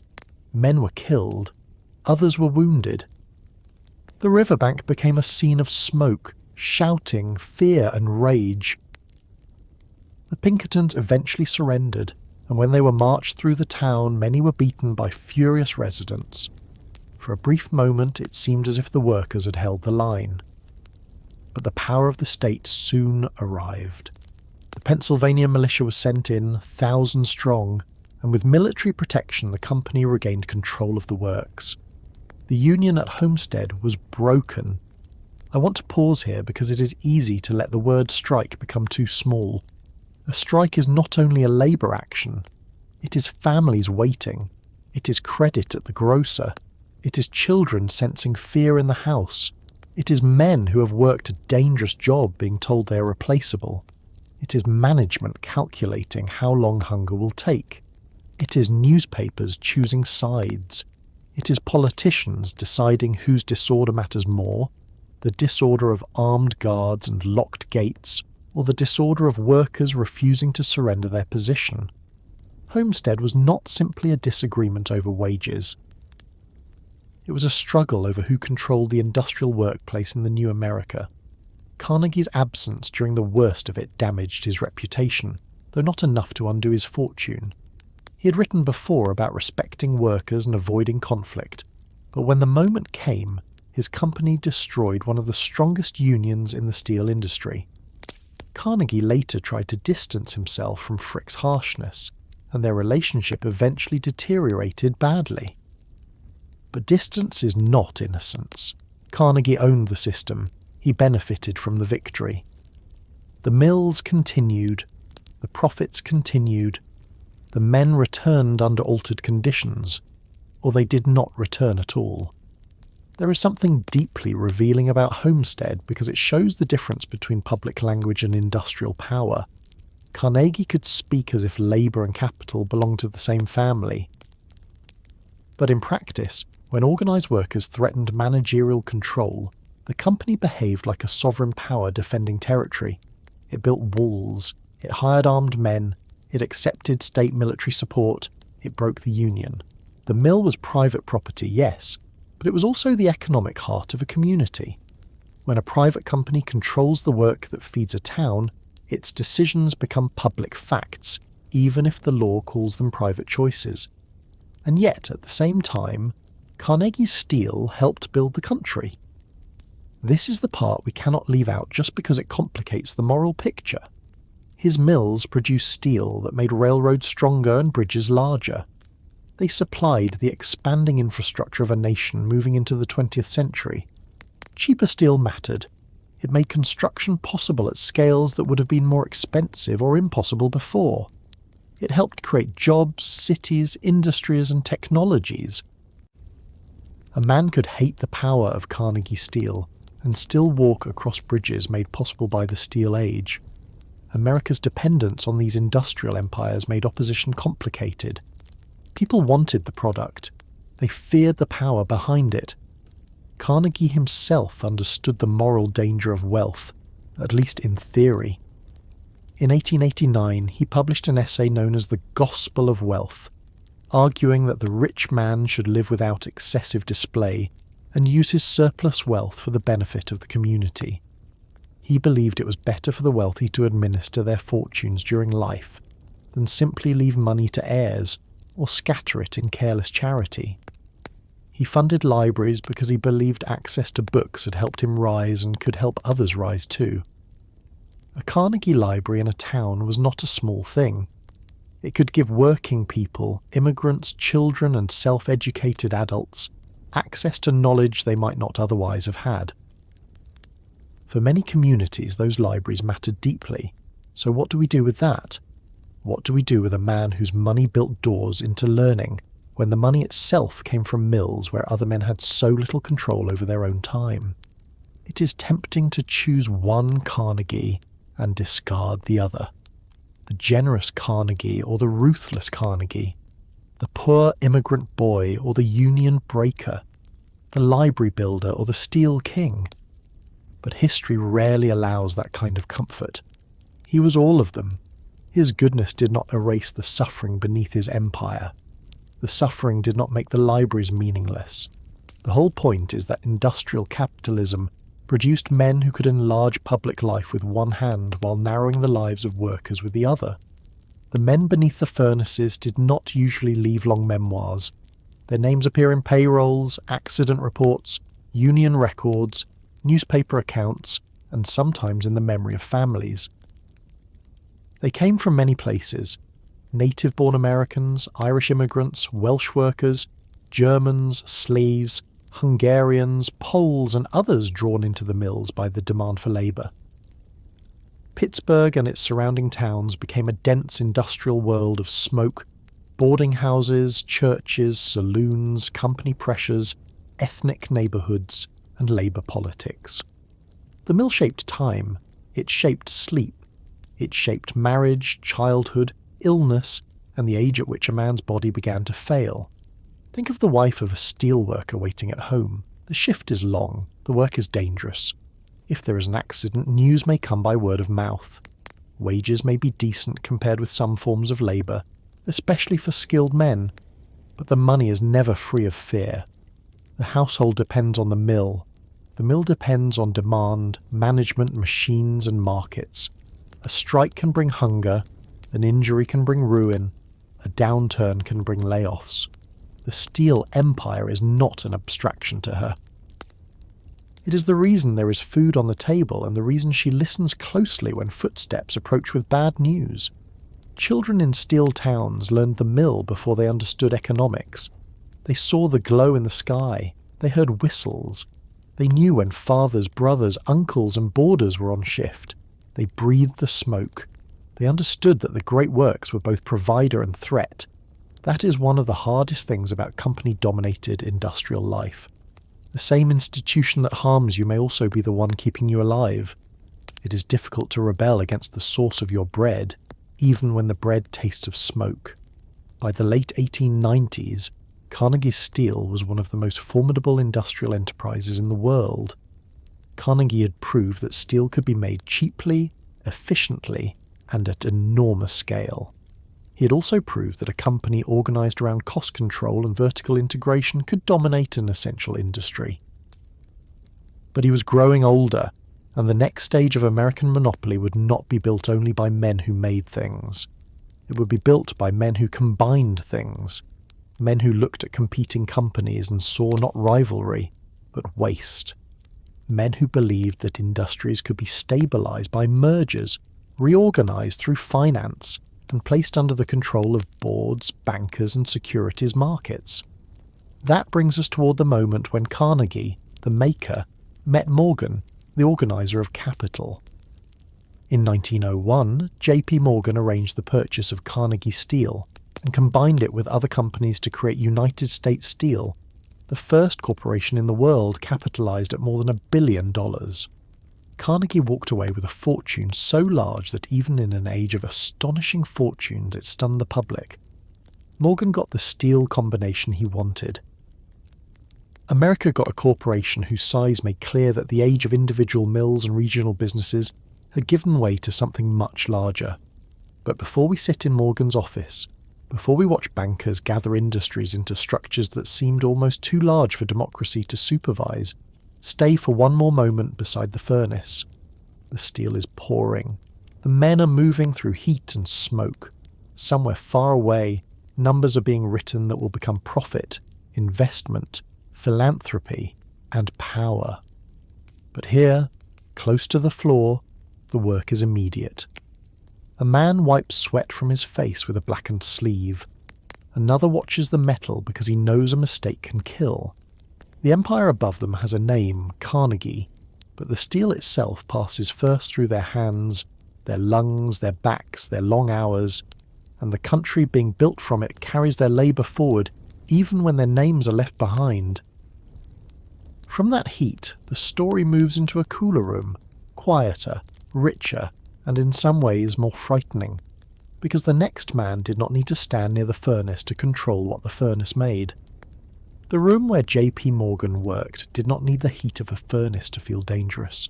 It did not need the roar of a mill, the shriek of a locomotive brake, or the black smoke of a refinery yard to change the lives of thousands of people. Morgan's power lived in quieter places, behind heavy doors, around polished tables, in offices where men removed their hats, lowered their voices and waited while one banker decided whether a railroad would be rescued, whether a company would be reorganized, whether a panic would be contained, or whether an industry would be folded into something larger than its own founders had imagined. If Vanderbilt's power ran along tracks, if Rockefeller's moved through barrels of kerosene and pipelines, if Carnegie's rose in the orange glare of steel furnaces, Morgan's power moved through confidence. And confidence, in the financial world of the late 19th century, could be as real as iron. This is the part of the story that can seem the least visible at first. A railroad is easy to picture. An oil refinery has smell and smoke. A steel mill has heat, sparks, and men moving through danger. But banking power is different. It often works before the ordinary person knows anything has happened. It sits behind the newspaper headline, behind the stock price, behind the merger notice, behind the foreclosure, behind the rescue, behind the phrase market confidence that sounds clean and almost natural until you remember that markets are made of people who can be frightened. Morgan understood fear. He understood trust. He understood that a group of rich men could panic like anyone else if they believed their money was no longer safe. He also understood that in a panic, the person who seems calm becomes powerful very quickly. John Pierpont Morgan was born in 1837 into a world very different from Vanderbilt's docks, Rockefeller's careful household, or Carnegie's immigrant poverty. Morgan did not climb from nothing. His father, Junius Spencer Morgan, was a successful banker with international connections, and young Pierpont was educated for the world of finance almost from the beginning. He studied in Boston, Switzerland, and Germany, and he entered business with advantages that other men in this story did not have. That does not mean he was lazy. He was not. Morgan worked hard, learned quickly, and developed a force of personality that could dominate a room. But it does mean his rise belonged to a different pattern. He was not the self-made man in the same way Carnegie loved to present himself. Morgan was the inheritor and intensifier of financial power. He took a strong position and made it stronger until his name became almost a private institution. His appearance became part of his legend. He was broad, heavy, imposing, with intense eyes and a damaged nose marked by a skin condition that made him deeply self-conscious. He disliked being photographed because of it, and yet the very severity of his face became part of how people imagined him. He looked, to many Americans, like power made flesh. Not charming power, not democratic power, commanding power. A man who did not need to shout because silence around him already did the work. In an age full of loud speculators, showmen, and newspaper celebrities, Morgan's authority came partly from the feeling that he was not playing. He was deciding. To understand Morgan's world, We need to understand the financial fragility of the United States in the decades after the Civil War. The country was growing quickly, but growth was unstable. Railroads expanded faster than profits could always justify. Investors poured money into lines that crossed empty land, or competed ruinously with other lines. Stocks and bonds were issued, traded, inflated, manipulated, and sometimes built on hopes more than earnings. Banks were interconnected in ways that few ordinary depositors understood. There was no modern Federal Reserve yet, no central bank standing ready to act as lender of last resort. When panic came, it could spread through rumour, withdrawals, collapsing credit, and fear moving faster than facts. And panics did come. The panic of 1873, the turmoil of the 1880s, the panic of 1893, the panic of 1907. To the ordinary worker, a panic might mean layoffs, wage cuts, closed factories, unpaid bills, or a bank that suddenly could not return savings. To farmers, it could mean tighter credit and falling prices. To businessmen, it meant loans called in, investors fleeing, and demand drying up. To bankers, it meant a test of nerve. In that world, Morgan became the man called upon when the system shook. Not because the public elected him, not because the Constitution named him, not because every citizen trusted him, but because he had money, connections, reputation, and the ability to gather other powerful men in one room and make them act before fear destroyed them all. This is one of the strange facts of American capitalism before the Federal Reserve. In moments of crisis, private bankers sometimes performed functions that looked almost governmental. Morgan did this most famously in 1895, when the United States Treasury's gold reserves were dangerously low. The country was on the gold standard, and confidence in the government's ability to redeem currency for gold mattered enormously. Morgan helped arrange a syndicate to supply gold to the Treasury in exchange for bonds, stabilizing the situation but also causing public outrage. Many Americans looked at the arrangement and saw something humiliating. The United States government, the Republic itself, seemed to be relying on a private banker to protect its credit. Morgan's defenders said he had saved the nation from financial disaster. His critics asked why one man and his associates were powerful enough to make that rescue necessary. That question hung over everything he did. Who gave Morgan this power? The simple answer was money. The deeper answer was structure. The American financial system had grown in such a way that large banking houses, especially those with European connections, could channel capital into railroads, corporations, and government finance. Morgan's firm did not merely lend money, it certified trust. If Morgan backed a company, investors felt safer. If Morgan reorganized a railroad, creditors listened. If Morgan placed his people on boards, it signaled that discipline would follow. In a world where confidence could vanish overnight, Morgan sold confidence like a precious commodity. His work with railroads shows this clearly. By the late 19th century, many American railroads were financially unstable. They had been built in bursts of optimism, competition, overexpansion, and debt. Multiple lines competed on the same routes, cut rates, ruined profits, then borrowed more money to survive. Investors were frightened, shippers were frustrated, and the public was caught between dependence and anger. Morgan looked at this chaos and saw what he saw again and again: wasteful competition. To him, the cure was reorganization. That word sounds mild, almost clerical. Reorganization. Papers shuffled, boards adjusted, debts refinanced. But inside that word was a transfer of power. When Morgan reorganized a railroad, bondholders, stockholders, managers, and rival interests could be forced or persuaded into a new structure. Debts might be reduced or exchanged. New securities issued, old managers replaced, boards reshaped, competing lines brought into agreements. Morgan often demanded a place for himself or his associates in governance. He wanted control, not in the sense of personally running every train, but in the sense of imposing financial discipline from above. This process became known as Morganization.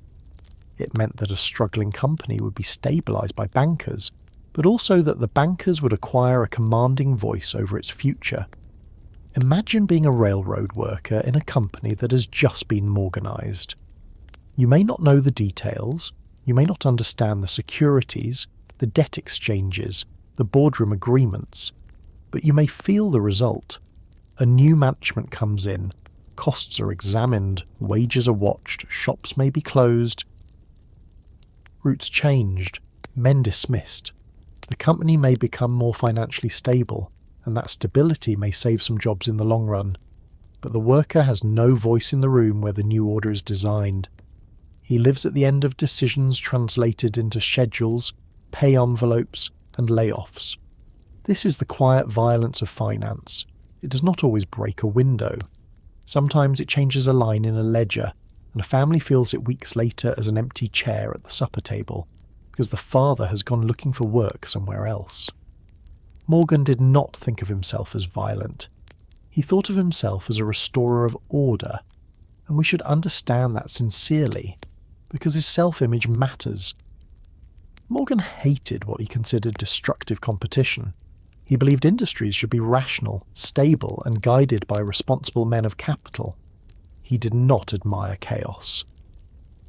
He did not admire reckless speculation when it threatened the larger system, though his own world profited from speculation when it could be disciplined. He was not trying to create a free-for-all. He was trying to create order under the supervision of people like himself. That last phrase is where the problem begins. Order for whom? Supervised by whom? Accountable to whom? This question became especially large when Morgan moved beyond rescuing and reorganizing companies into building giant combinations. The most famous of these was United States Steel. By 1901, Andrew Carnegie was ready to sell his steel empire, though he did not sell cheaply. Carnegie knew exactly what he had built. Morgan wanted a steel combination large enough to stabilize the industry, reduce destructive competition, and place steel under a structure that investors could understand and trust. The deal brought Carnegie Steel together with Federal Steel and other companies, creating U.S. Steel, the first billion-dollar corporation in the world. Let that number slow down for a moment. $1 billion in 1901, at a time when an ordinary labourer might earn $1 or $2 for a long day of work, at a time when families counted rent in small sums, when a few dollars could decide whether food was bought or postponed. A corporation capitalized at over $1 billion was almost beyond imagination. Newspapers struggled to convey its scale. It seemed less like a business and more like a new kind of private empire, not ruled by a king exactly, but by directors, bankers, lawyers, stockholders, and managers whose decisions reached mines, mills, railroads, ships, and markets. For Carnegie, the sale made him one of the richest men in the world and freed him to become the public philanthropist he had long argued a wealthy man should become. For Morgan, it was a triumph of combination. For the American public, it was proof that the corporation had entered a new stage. Vanderbilt had shown what could be done with roots. Rockefeller had shown what could be done by controlling an entire industrial chain. Carnegie had shown what cheap steel at vast scale could build. Morgan showed what finance could do to all of them. It could gather industries, arrange ownership, transform competition into consolidation, and create corporate structures so large that the men who worked inside them could not possibly see the whole machine. Now, I want you to picture Morgan's office during a crisis. Not because we need to make it theatrical, but because the setting helps us understand the power. Heavy furniture, thick carpets, men in dark suits, the smell of cigars, papers on the table, telegraph messages arriving, banks under pressure, trust companies frightened, railroads in trouble, reporters waiting outside for scraps of news. No one in that room represents the factory worker directly. No one represents the farmer directly. No one represents the immigrant mother with savings in a bank she fears may fail. Yet decisions made there may determine what happens to all of them. The Panic of 1907 made this painfully clear. A failed attempt to corner the stock of the United Copper Company helped trigger a broader crisis. Trust companies came under pressure. Depositors withdrew money. Fear spread. Without a central bank to manage the emergency, Morgan stepped in. He gathered bankers and trust company leaders, examined balance sheets, decided which institutions were worth saving and which were not, and organised rescue efforts. At one point, he famously locked bankers in his library until they agreed on a plan. That detail may be polished by legend, but it captures the truth of his role. Morgan acted as if the financial system could be brought to heel by force of will, and in that moment, to a surprising degree, it could. Many people credited him with saving the country from a deeper collapse. They were not entirely wrong. The panic did ease. His intervention mattered. But the event also terrified Americans because it revealed that the stability of the national economy had depended on one private citizen and his circle. A republic cannot be comfortable with that for long. The panic helped lead to the creation of the Federal Reserve System in 1913, after Morgan's death, because the country had seen what it meant to lack a public institution capable of doing what Morgan had done privately. In that sense, his greatest display of power also exposed the danger of needing him. There is something almost paradoxical here. Morgan's defenders could say, "Look, when the system nearly collapsed, he saved it." His critics could answer, "Yes, and that is exactly the problem." If one banker can save the system, one banker has too much power over the system. The issue is not simply whether Morgan was good or bad. The issue is whether the country had built an economy whose stability depended on unelected private command. Morgan's relationship to government was complicated. He did not see himself as beneath politicians, and in many ways he was not treated as beneath them. Presidents and Treasury officials dealt with him because they had to.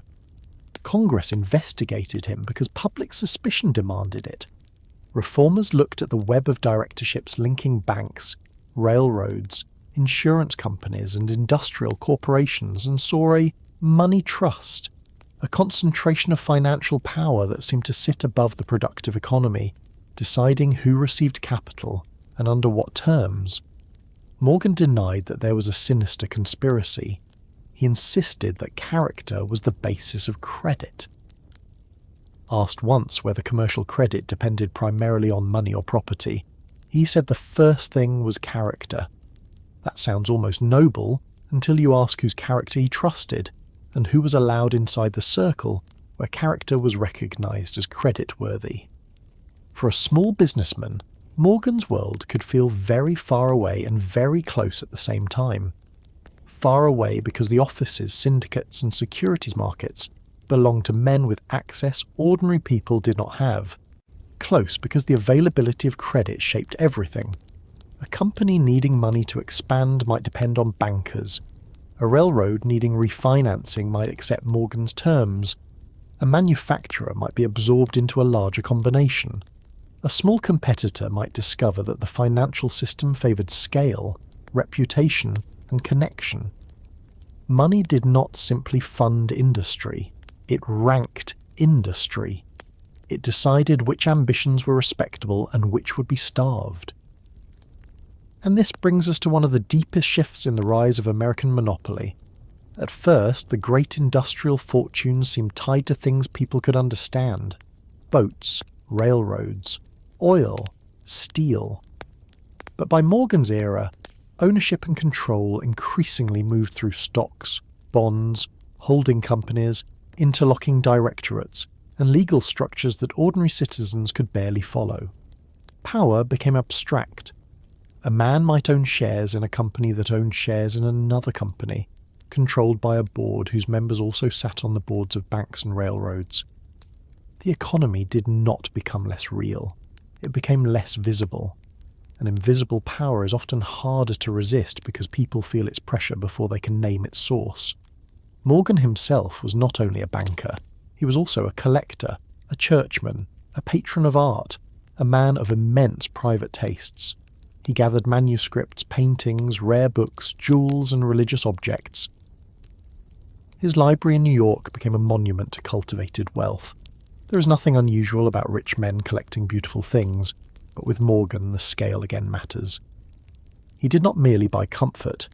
He bought civilization as an object of possession.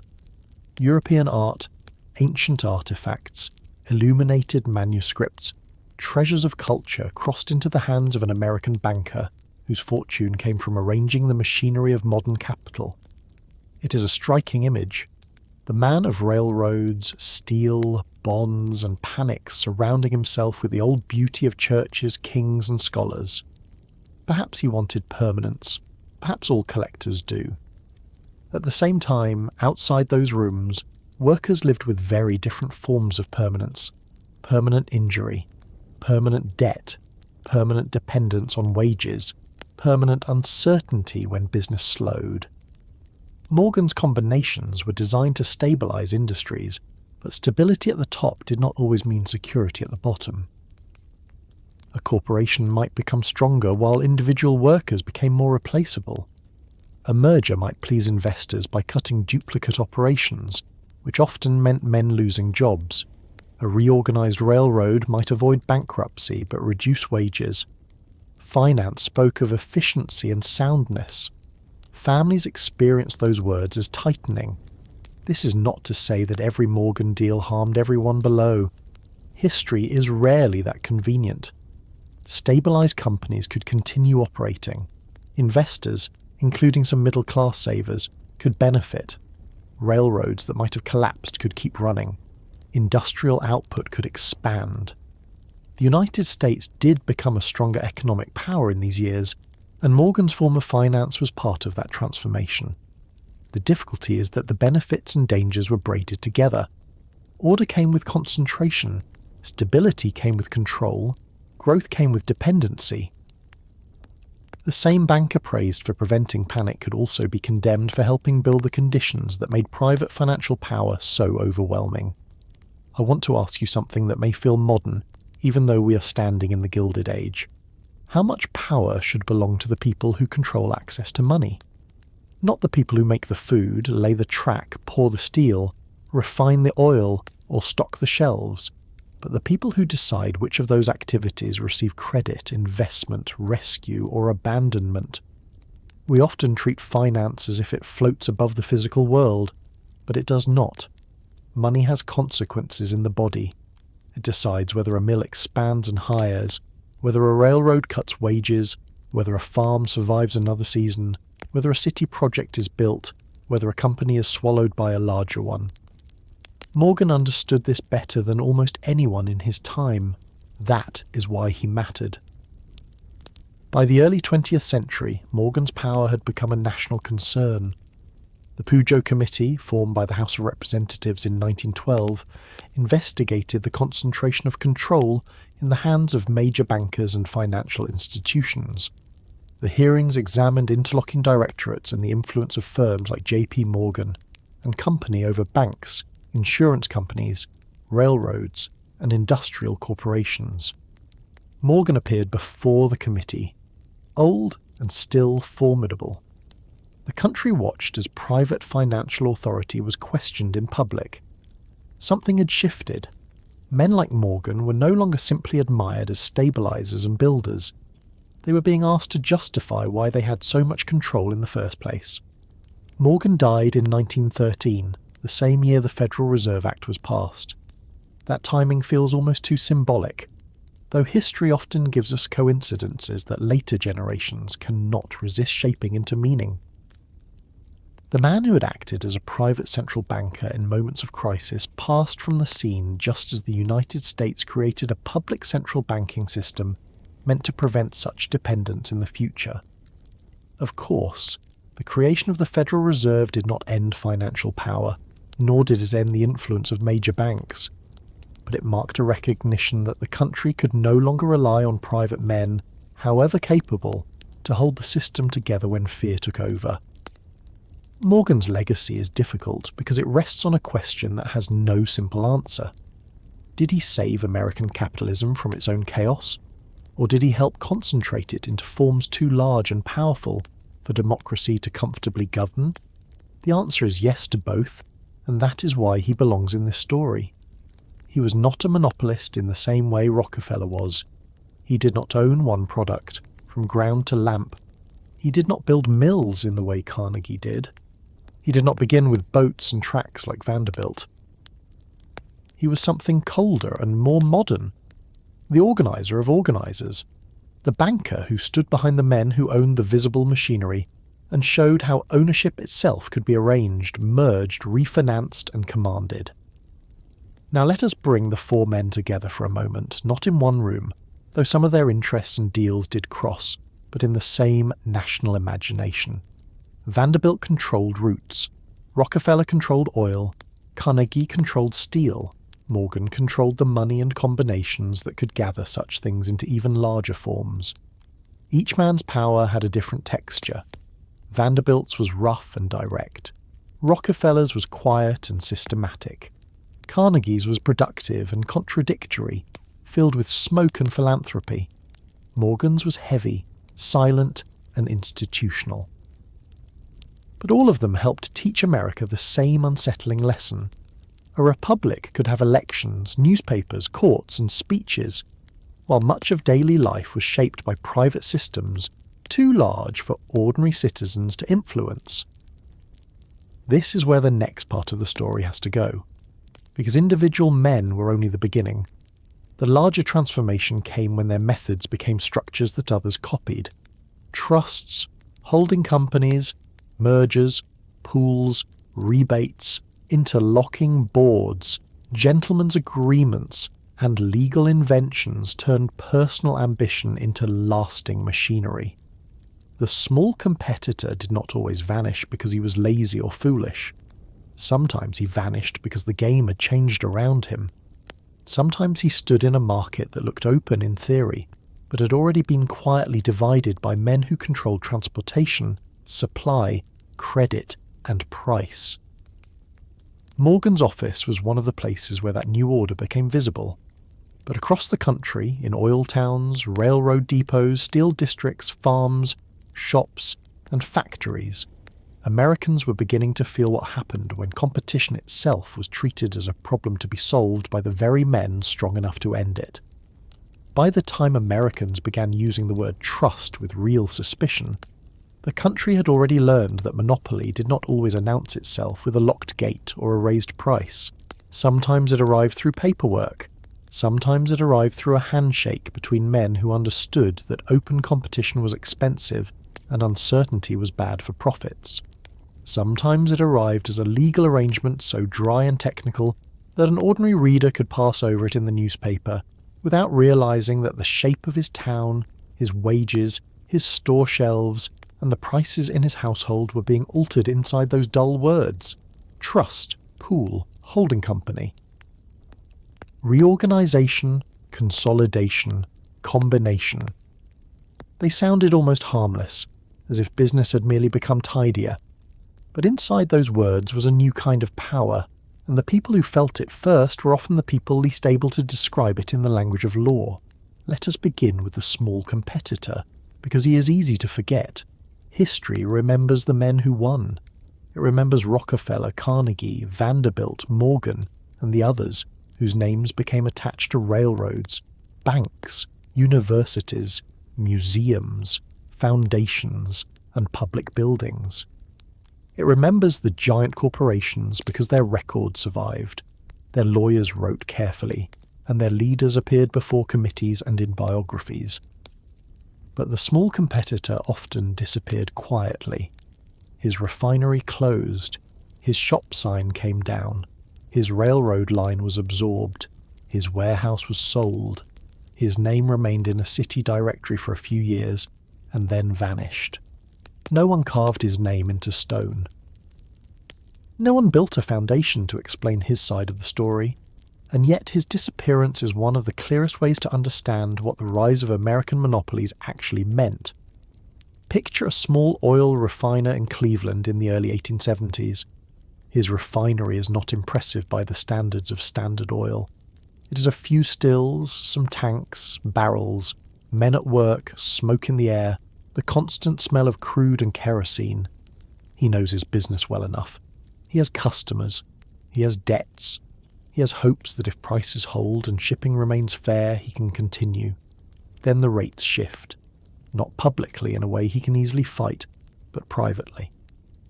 A larger shipper receives rebates from the railroad.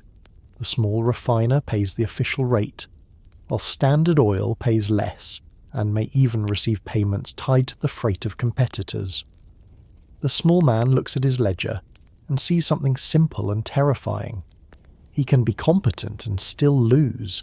He can work hard and still lose. He can refine oil well and still lose because the contest is no longer only about refining oil. This is the point where the old American story begins to break down. The old story says that if a man is diligent, frugal, sober, and skilled, he can compete.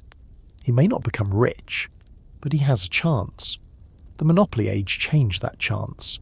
It did not eliminate it everywhere, all at once, but it narrowed it in industries where scale, transportation, credit, and political influence mattered.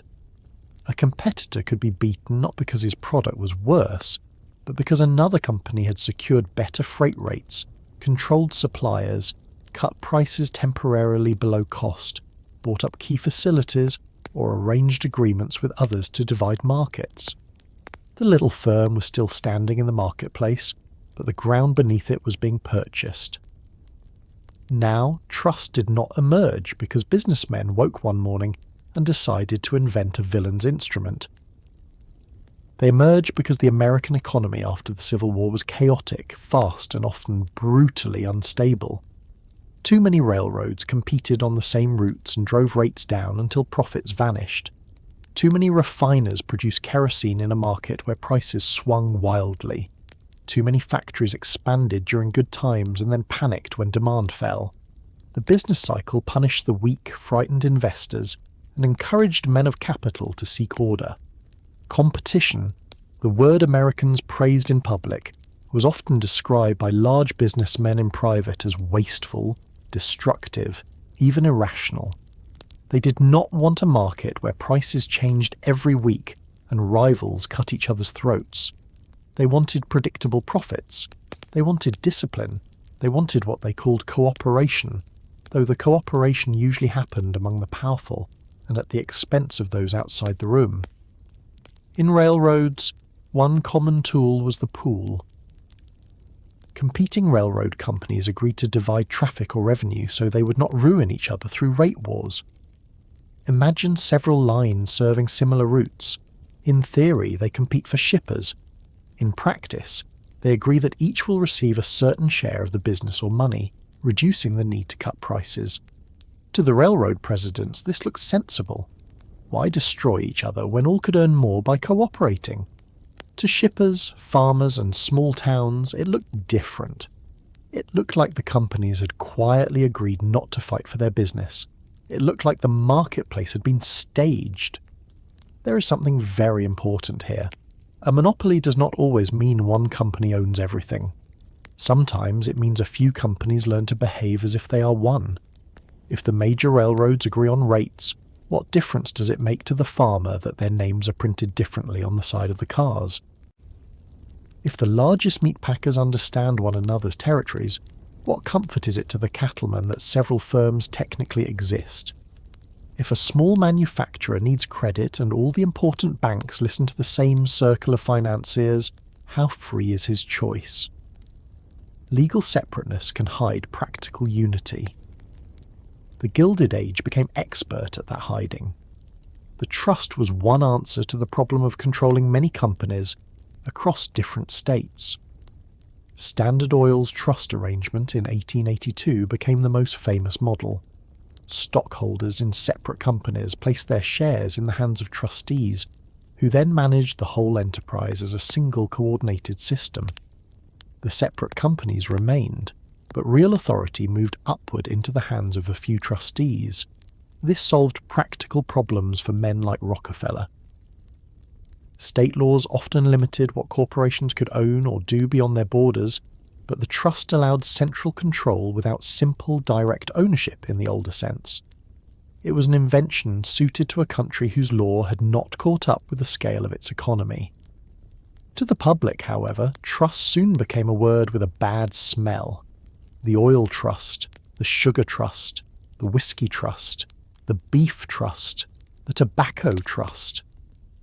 People began to speak of trusts almost as creatures, not businesses, huge things with invisible mouths, eating competitors, swallowing markets, and leaving the customer with fewer choices. Political cartoonists drew them as octopuses, and the image worked because Americans could feel the tentacles even when they could not see the legal body. One tentacle around railroads, one around banks, one around raw materials, one around Congress, one around the worker, one around the small shopkeeper.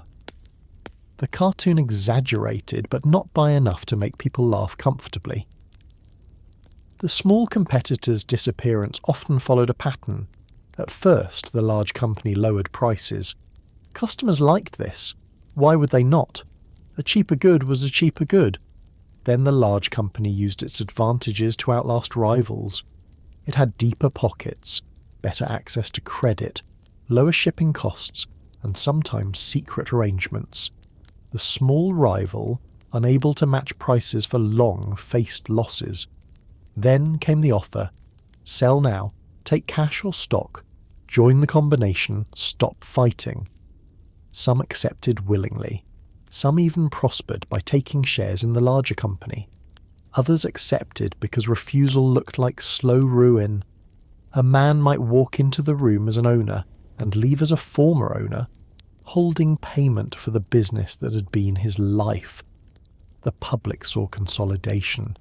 The man felt the end of independence. Let us stay with that moment for a little while.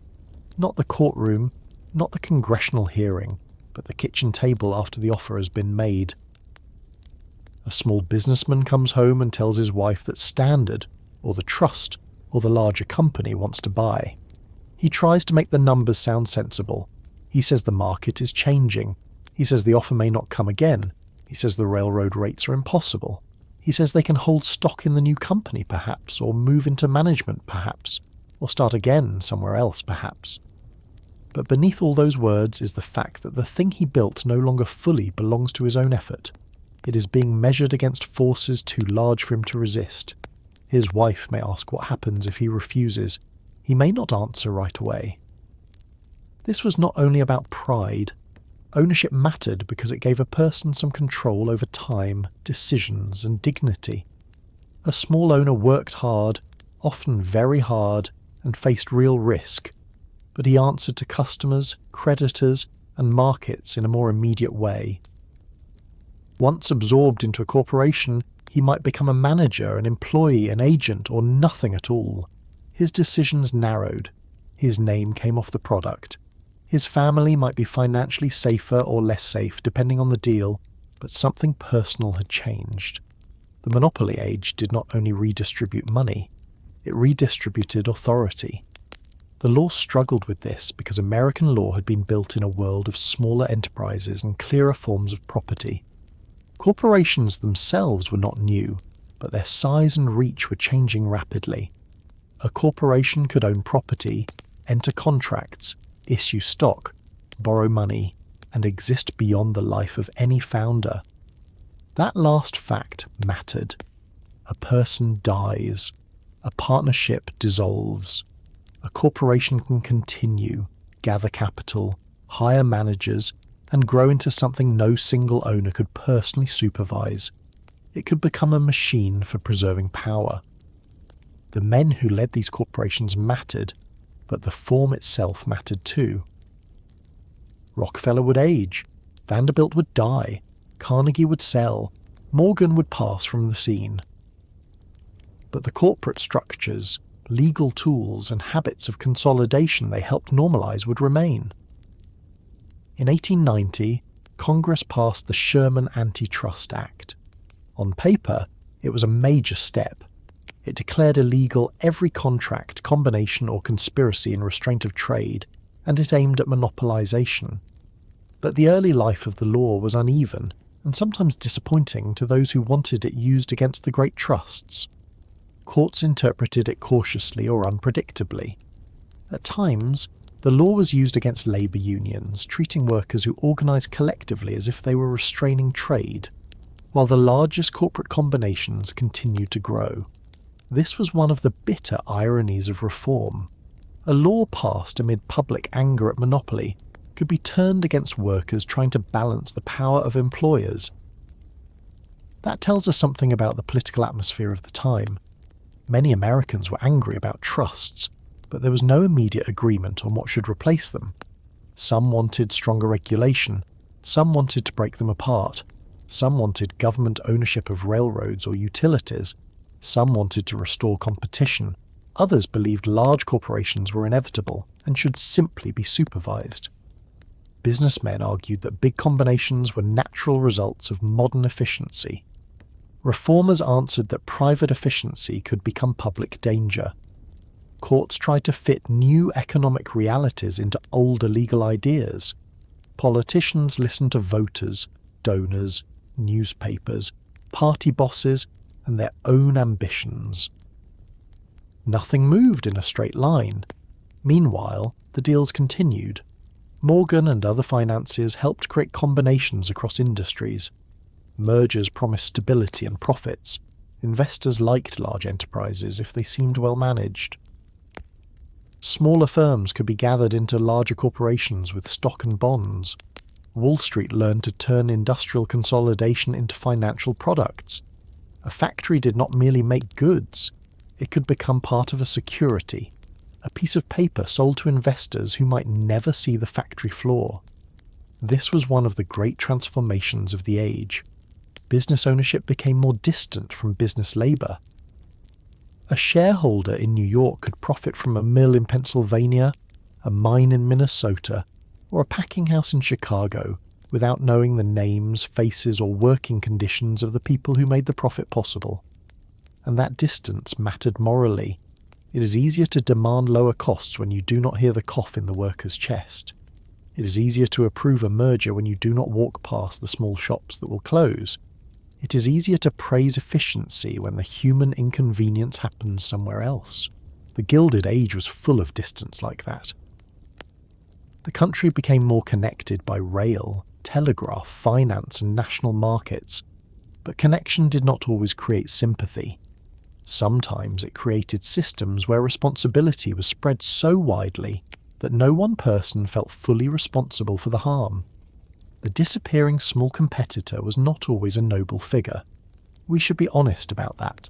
Small businesses could exploit workers, local merchants could cheat customers, independent refiners could produce dangerous kerosene, small railroads could be badly run. The past was not a clean world of virtuous little men crushed by evil giants. But the issue was not whether every small competitor deserved to survive. The issue was whether the market still allowed real competition at all when a few firms gained control over the essential conditions of doing business. A bad small business can be replaced by a better one. A dominant trust can make replacement almost impossible. Consider the tobacco industry under James B. Duke, though he is not one of our main four men. Duke used new cigarette-making machinery, aggressive pricing, advertising and consolidation to build the American Tobacco Company into a dominant force. Competitors were bought out or pressured. Brands multiplied under one corporate roof. The customer might think there was variety because different labels existed, but ownership behind them grew concentrated. That is another trick of monopoly power. It can preserve the appearance of choice after the substance has narrowed. A shelf can look full while the money flows to the same place. The same broad pattern appeared in sugar, meatpacking, whiskey, farm machinery, and other industries. Some combinations were more complete than others.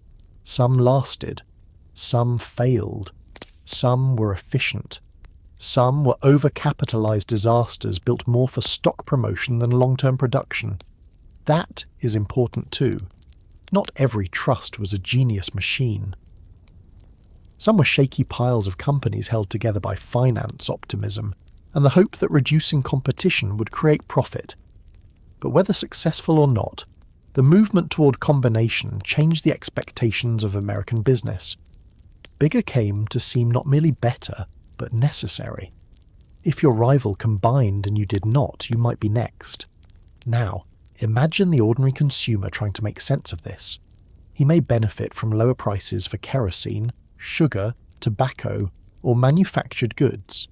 He may read that trusts are evil, then go to the store and find that the goods are affordable.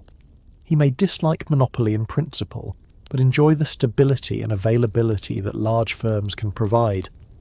This is one reason public anger rose unevenly. The harmed competitor knew immediately. The worker felt pressure in wages and hours. The farmer felt freight rates and market control. The consumer sometimes felt the problem later, or in ways less obvious than a price tag. Monopoly was not always experienced as a sudden injury. Sometimes it was experienced as a slow and narrowing of possibilities. Farmers understood that narrowing sharply because they lived between large systems. They bought equipment from manufacturers that could set prices. They shipped crops on railroads that set rates. They borrowed from banks and merchants that controlled credit. They sold into markets where grain elevators, brokers and buyers held information and leverage. Many farmers believed they were being squeezed on every side. This helped fuel the Granger movement, the farmers' alliances, and later populist politics. Their anger was not simply nostalgia for an older America. It was a practical response to dependency. They could grow the crop, but they did not control the railroad, the elevator, the bank, or the final price. Hard work did not protect them from systems designed elsewhere. The Grangers pushed for railroad regulation in the 1870s, especially in Midwestern states. Some states passed laws regulating rates and practices, leading to court battles over how far public authority could go in controlling private companies that served public needs. The Supreme Court's decision in Munn v. Illinois in 1877 upheld the idea that businesses affected with a public interest could be subject to regulation. That phrase matters. A business affected with a public interest. It recognized that some private enterprises were so essential that they could not be treated like purely private matters. Grain elevators, railroads, utilities, and later other industries occupied a strange zone between private property and public necessity.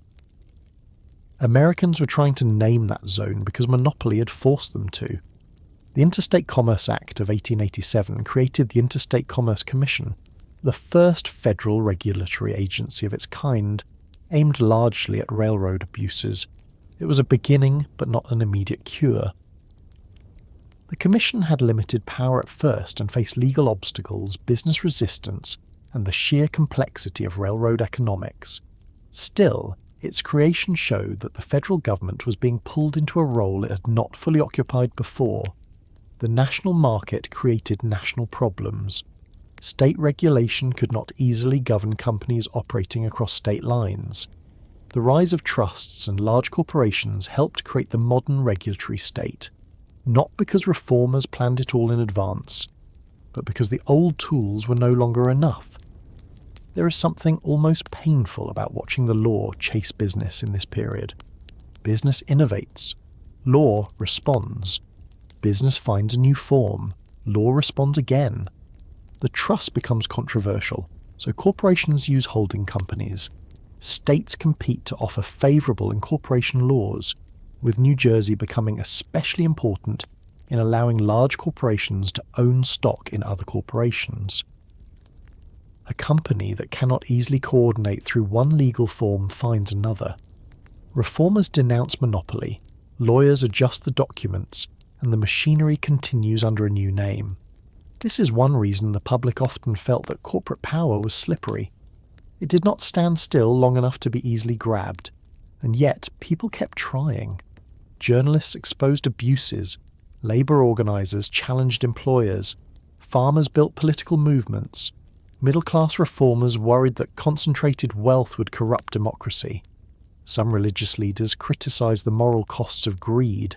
Small business owners demanded fair competition. Even some businessmen feared that unchecked monopoly would produce public backlash severe enough to threaten capitalism itself. By the early 20th century, antitrust became not merely a legal issue, but a national argument over what kind of economy a democratic society could tolerate. I want to bring you back now to a storefront. It could be a hardware shop, a small refinery office, a local wholesaler, a family-run manufacturing concern, a grain dealer, a little railroad office in a town that used to matter more before the big line bought the route. The owner stands at the doorway late in the day. He has swept the floor. He has checked the ledger. He knows which customers owe money and which suppliers are pressing him. He has heard rumours of another consolidation. He knows a travelling representative from the larger company may come through next week. He tells himself he has survived hard times before, but something is different now. The competition is no longer only across the street. It is in freight contracts, bank credit, raw material control, national advertising, legal departments, and a corporate treasury large enough to lose money longer than he can remain open. That is a lonely realization. It is the moment when the American promise of independent enterprise meets the American fact of industrial scale. The small competitor does not disappear because he lacks courage. He disappears because courage is not always capital. Courage is not a rebate. Courage is not a pipeline, a national sales force, a board of directors tied to major banks, or a lawyer who can delay a case for years. Courage matters, but it does not equal power. The trusts changed the psychology of business. They taught men to think in terms of markets controlled from above. They taught investors to value combination. They taught lawyers to build structures large enough to evade older restrictions. They taught politicians that corporate power could not be ignored, even when it could be funded. They taught workers and farmers that their struggles were connected to forces beyond one employer or one railroad agent. And they taught the public a lasting lesson. Prices alone do not measure freedom. A cheap product can come from an unfree market. A full shelf can hide a closed door. A company can serve you well as a customer while weakening your power as a citizen. This is why the trust question became a democracy question. It was never only about whether Rockefeller had too much oil, or Morgan had too much influence, or Carnegie sold steel for too much or too little. It was about whether private economic power could become so concentrated that public life bent around it. If a trust could influence legislation, shape court battles, control prices, crush rivals, pressure workers, and fund newspapers or campaigns, then monopoly was not just a business issue, it was a political force. A republic can survive rich men. It has more difficulty surviving private governments that do not admit they are governments. Still, the trust had defenders, and their arguments cannot simply be dismissed. They said large-scale industry required large-scale organisation. They said combinations eliminated wasteful duplication. They said prices often fell. They said American companies needed size to compete in world markets. They said the public enjoyed cheaper goods because of efficiency. They said small competitors were often inefficient and sentimental defenders of an outdated economy. In some cases, they had evidence. The question was not whether big business could produce benefits. It clearly could. The question was whether those benefits required surrendering too much power to too few hands. As the 19th century gave way to the 20th, Americans were still fighting over that question. Theodore Roosevelt would later distinguish between good trusts and bad trusts, arguing that size itself was not the only issue. Behaviour and public control mattered. Others wanted more aggressive breakups. The Supreme Court would eventually order Standard Oil dissolved in 1911, declaring that it had restrained trade. American tobacco would also be broken apart, but the world did not return to smallness. That is important. Antitrust action could break a corporation into pieces, but it could not bring back the old economy entirely. The age of national markets, large-scale production, and corporate finance was not going away. The question became how to live with it without letting it own the country outright. And somewhere beneath those legal and political battles were the people who had been living with the effects all along. The worker whose employer joined a combination and changed wage policy. The farmer paying freight rates he believed were unfair. The small merchant trying to compete with nationally distributed goods. The independent producer selling into a market controlled by a buyer larger than any town. The family buying cheaper kerosene without knowing which refiner had closed to make that price possible. The consumer, the worker, the farmer, the small owner, the citizen, all were the same person in different parts of life, and monopoly touched each part differently. That is where the next part of the story has to move. We have spent time with the men who built the systems and the legal tools that helped those systems grow. But the rise of monopolies was never only a story of boardrooms, trusts and deals. It was also a story of homes under pressure, of pay envelopes, strikes, debts, grocery bills, farm mortgages, crowded tenements, company towns and families trying to survive inside an economy that kept becoming larger and less personal. The trusts may have been written on paper, but their weight landed on human shoulders. To understand what these empires truly meant, we have to leave the offices again and go down into the streets, the mills, the farms, the boarding houses and the kitchen tables where big business stopped being an idea and became the condition of ordinary life. The great trusts were built in offices, mills, refineries, railroad headquarters and banking houses, but their weight did not stay there. It moved outward into kitchens, boarding rooms, farmyards, company towns, crowded streets, and small bedrooms where people counted money before bed and tried to decide what could wait another week. This is the part of the monopoly story that can disappear if we spend too much time with the famous men. Rockefeller's ledgers, Carnegie's mills, Vanderbilt's railroads, Morgan's syndicates, all of them matter, but a system is not fully understood until we look at the people living underneath it.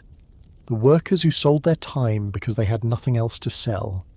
The farmers who owned land and still felt trapped. The wives who stretched wages into meals, rent, coal, shoes and medicine.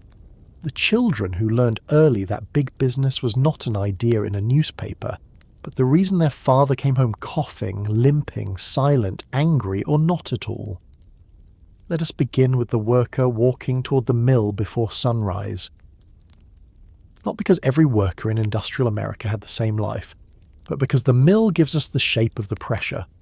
He may be in Pittsburgh, Homestead, Braddock, Chicago, Cleveland, or some smaller industrial town whose name never became famous outside the region. The air is cold if it is winter, but he knows the inside of the works will be hot enough to soak his shirt. He carries food wrapped from home, perhaps bread, meat, if there is any, coffee, something simple enough to eat during the short pauses the day allows. He's not thinking about monopoly in the language of economists.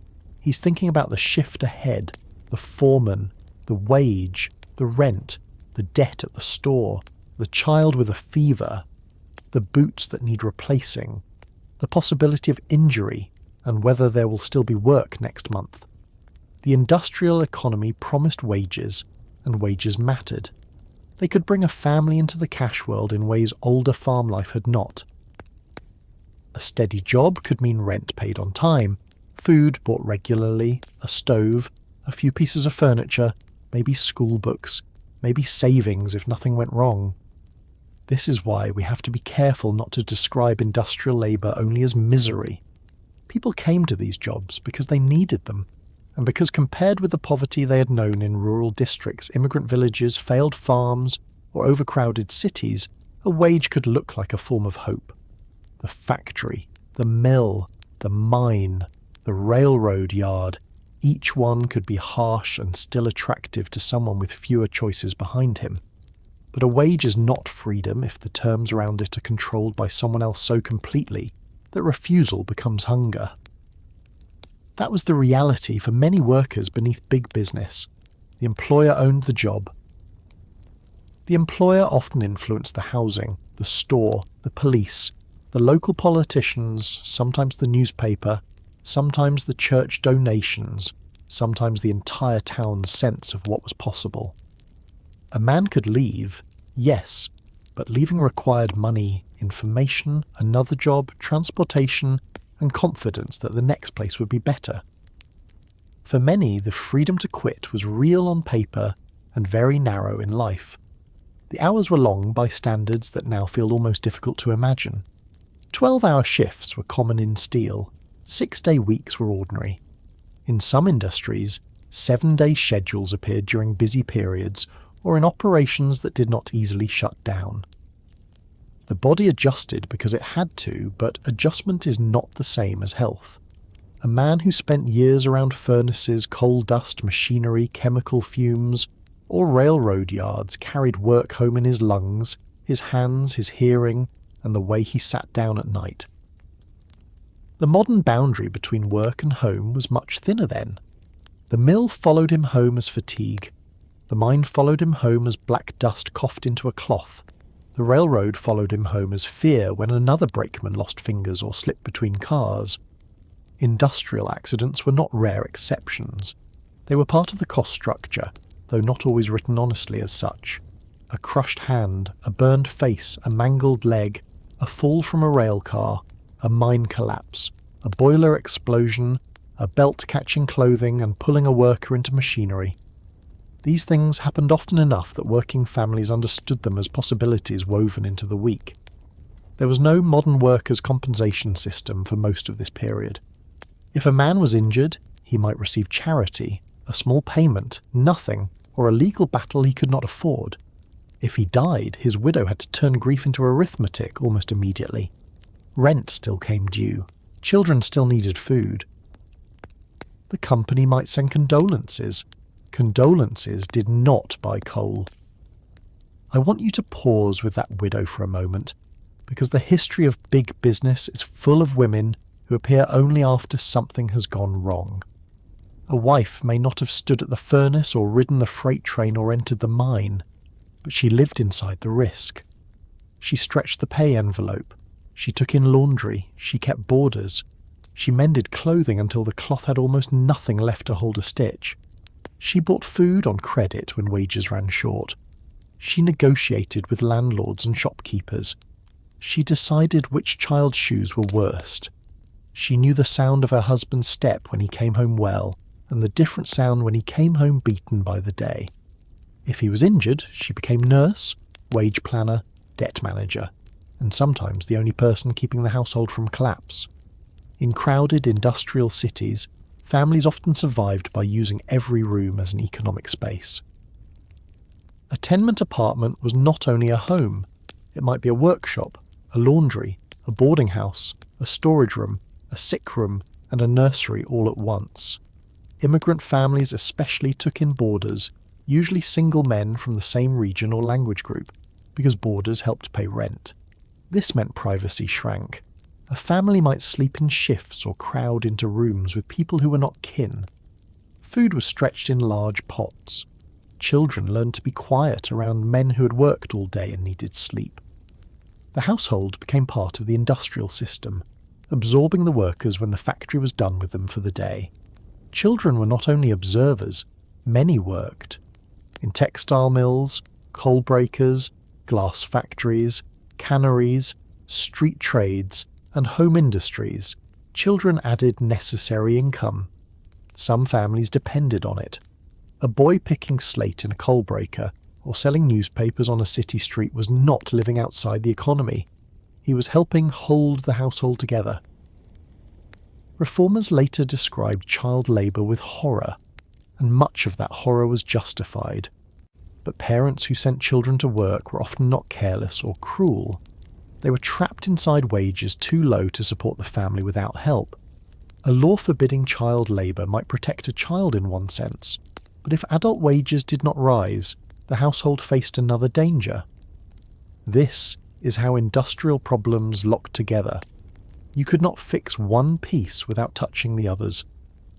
Now step away from the city for a moment and stand on a farm in the Midwest or the Plains. The farmer's life seems different from the factory workers, and in many ways it was. He may own land or be paying for it. He works outdoors. His schedule follows seasons, weather, animals, planting, harvest, and debt cycles, rather than a factory whistle. He may see himself as independent, and that word mattered deeply to American farmers. Independence was part of the national mythology, and for many farm families it was also a practical pride. They owned tools, they made decisions, they knew soil, weather, animals, seed, and labour in ways no banker in New York could understand. And yet many farmers felt squeezed by the same large systems that shaped industrial workers' lives. They bought manufactured equipment from companies that could set prices. They shipped crops on railroads that controlled access to markets. They stored grain in elevators that charged fees.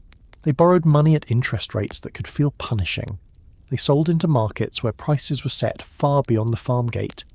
A farmer might work harder than anyone he knew, and still end the year deeper in debt because wheat prices fell, freight rates remained high, a drought damaged the crop, or a loan came due at the wrong time. The land was his, perhaps, but the terms around the land belonged increasingly to others. This is one reason rural anger in the late 19th century was so intense. Farmers did not usually hate technology. Many wanted better machines, rail connections, market access, and modern improvements. What they hated was dependency without bargaining power. They believed railroads gave special rates to large shippers and charged small farmers more. They believed bankers and merchants profited from their distress. They believed the currency and credit system favoured Eastern financial interests over Western and Southern producers. Whether every belief was accurate in every detail matters less than the lived reality behind them. They felt that the work closest to the soil was being drained by men closest to the money. The Granger movement, the farmers' alliances, and populist politics grew from this pressure. Farmers gathered in halls and schoolhouses to discuss freight rates, crop prices, cooperative buying, cooperative selling, credit reform, and political action. That image is worth holding because it corrects a lazy assumption. These were not ignorant people merely complaining about change. Many were careful, organised, and deeply engaged with economic questions. They read newspapers. They debated monetary policy. They studied railroad practices. They formed cooperatives because they understood that one farmer alone had little leverage, but many farmers together might have a chance. Their anger had structure. The family farm also depended on women's labour in ways that were often invisible in political speeches about the independent farmer. Farm wives cooked, washed, sewed, preserved food, raised children, tended gardens, cared for poultry, managed dairy work, helped in fields when needed, kept accounts in some households, and maintained the social bonds that made rural survival possible. When crop prices fell, the farm wife felt it immediately in the pantry, the clothing trunk, the store account, the doctor's visit delayed. She might produce butter or eggs for sale, take in sewing, or stretch food through winter with a precision that never appeared in public ledgers. The farmer's battle with railroad rates and banks was also her battle, because debt entered the home as worry. And children on farms worked too. They carried water, fed animals, gathered eggs, helped with harvest, watched younger siblings, and learned early that weather could decide the mood of a household. A hailstorm was not just weather, it was money destroyed. A drought was not just a dry spell, it was debt growing in the field. A low crop price was not an abstract market signal. It was fewer supplies bought, fewer repairs made, perhaps another mortgage extension, perhaps the loss of land. When historians speak of farmers beneath big business, we should not imagine only men in overalls at political meetings. We should imagine households living inside uncertainty created partly by nature and partly by systems of transportation, credit, and markets. Now return to the industrial city and listen to a strike meeting. The room is crowded. Men stand along the walls. Some speak English with difficulty. Others translate for neighbours. There may be skilled workers who belong to a union, and unskilled workers who are harder to organise because they can be replaced more easily. There may be arguments. Some men want to strike. Others fear hunger. Some remember previous defeats. Some believe solidarity can win. Others know the company has money, guards, friendly courts, and perhaps the state militia if things turn violent. The meeting is not romantic.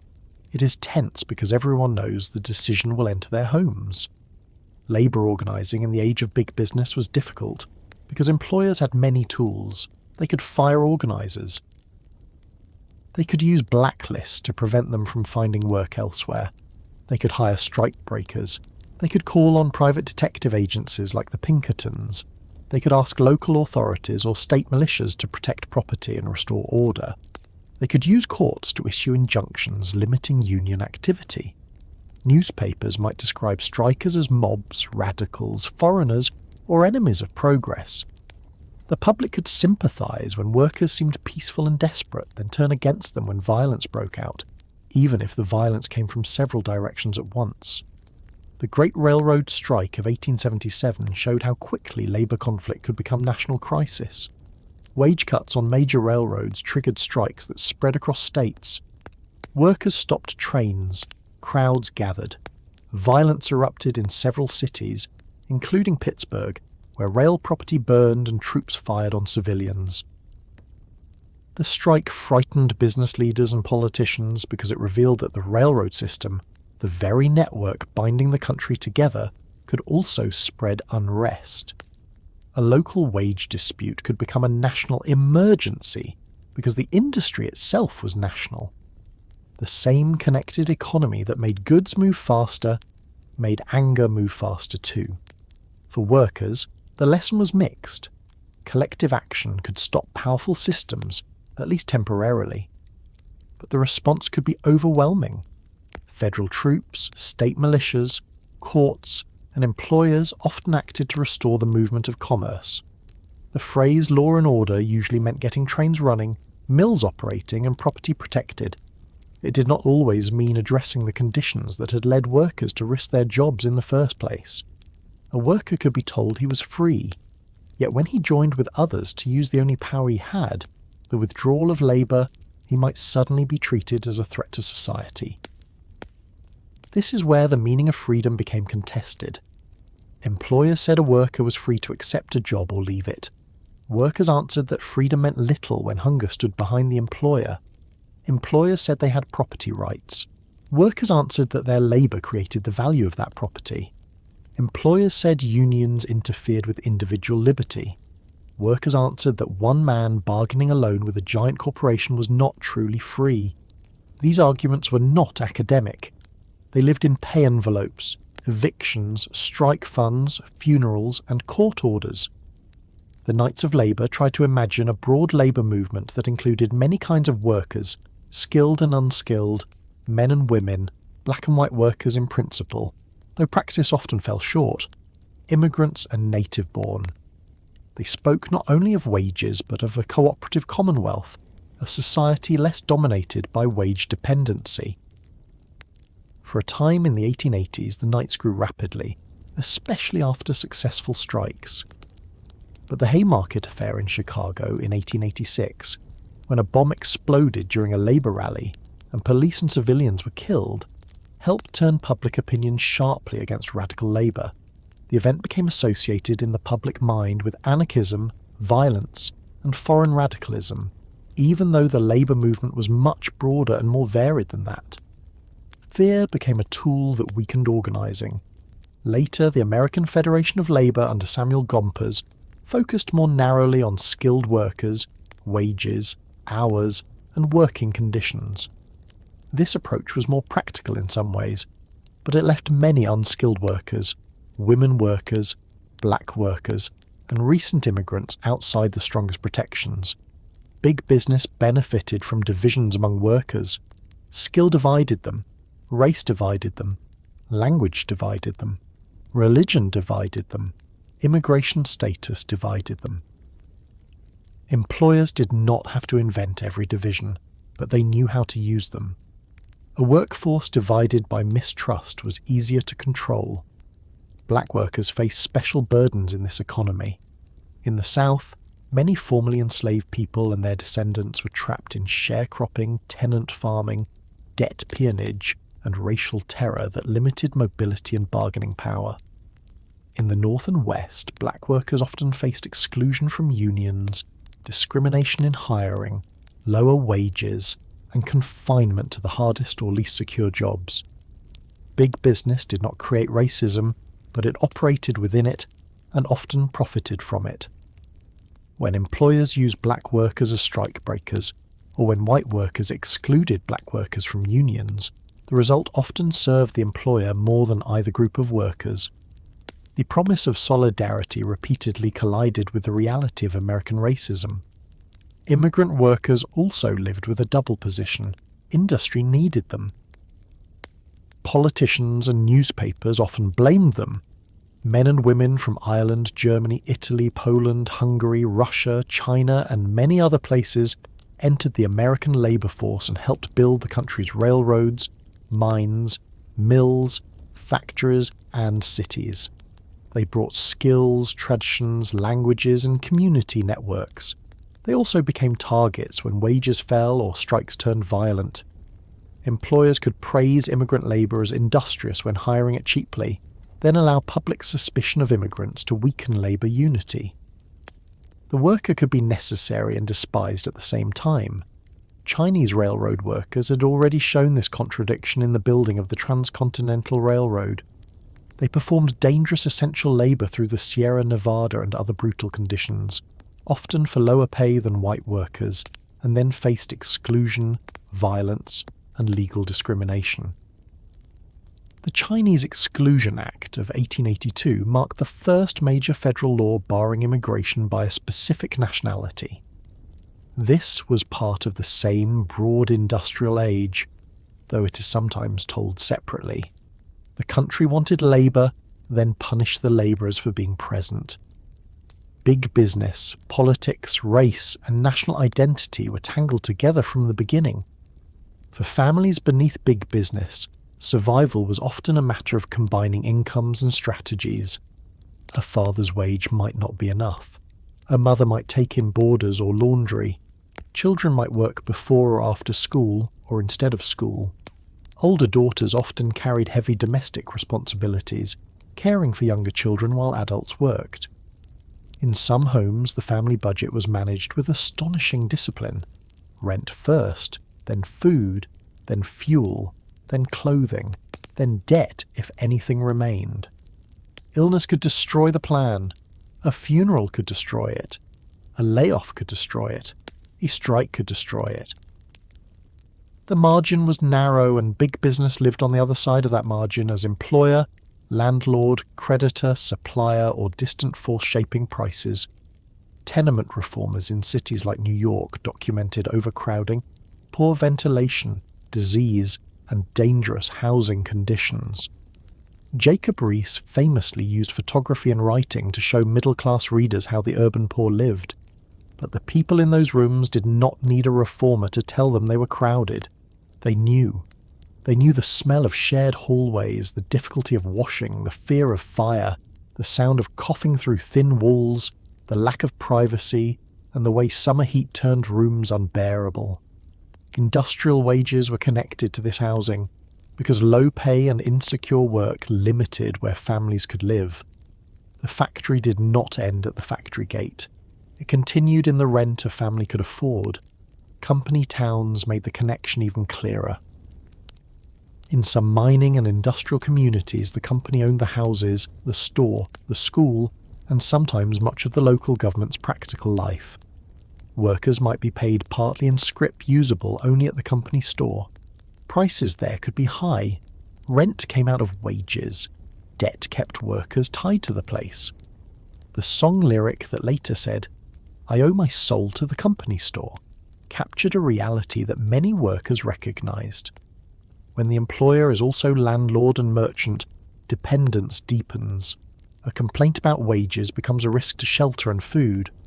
Not every large employer built a company town, and not every company town was equally harsh. Some offered better housing than workers might find elsewhere. Some owners believed they were creating orderly communities, but paternalism is still power. The company that provides everything can also control everything. It may build a school, but expect obedience. It may provide housing, but evict strikers. It may sponsor a church or a library, but punish organisers. The worker receives benefits, but not full citizenship inside the economic world that governs him. Women workers deserve their own attention here. Many worked in textile mills, garment shops, laundries, canneries, offices, domestic service, and home-based piecework. Their wages were often lower than men's, justified by the assumption that women were secondary earners, even when families depended on their income. Young women in factories faced long hours, harassment, unsafe conditions, and strict supervision. Domestic servants worked inside other people's homes, often isolated and with little control over time.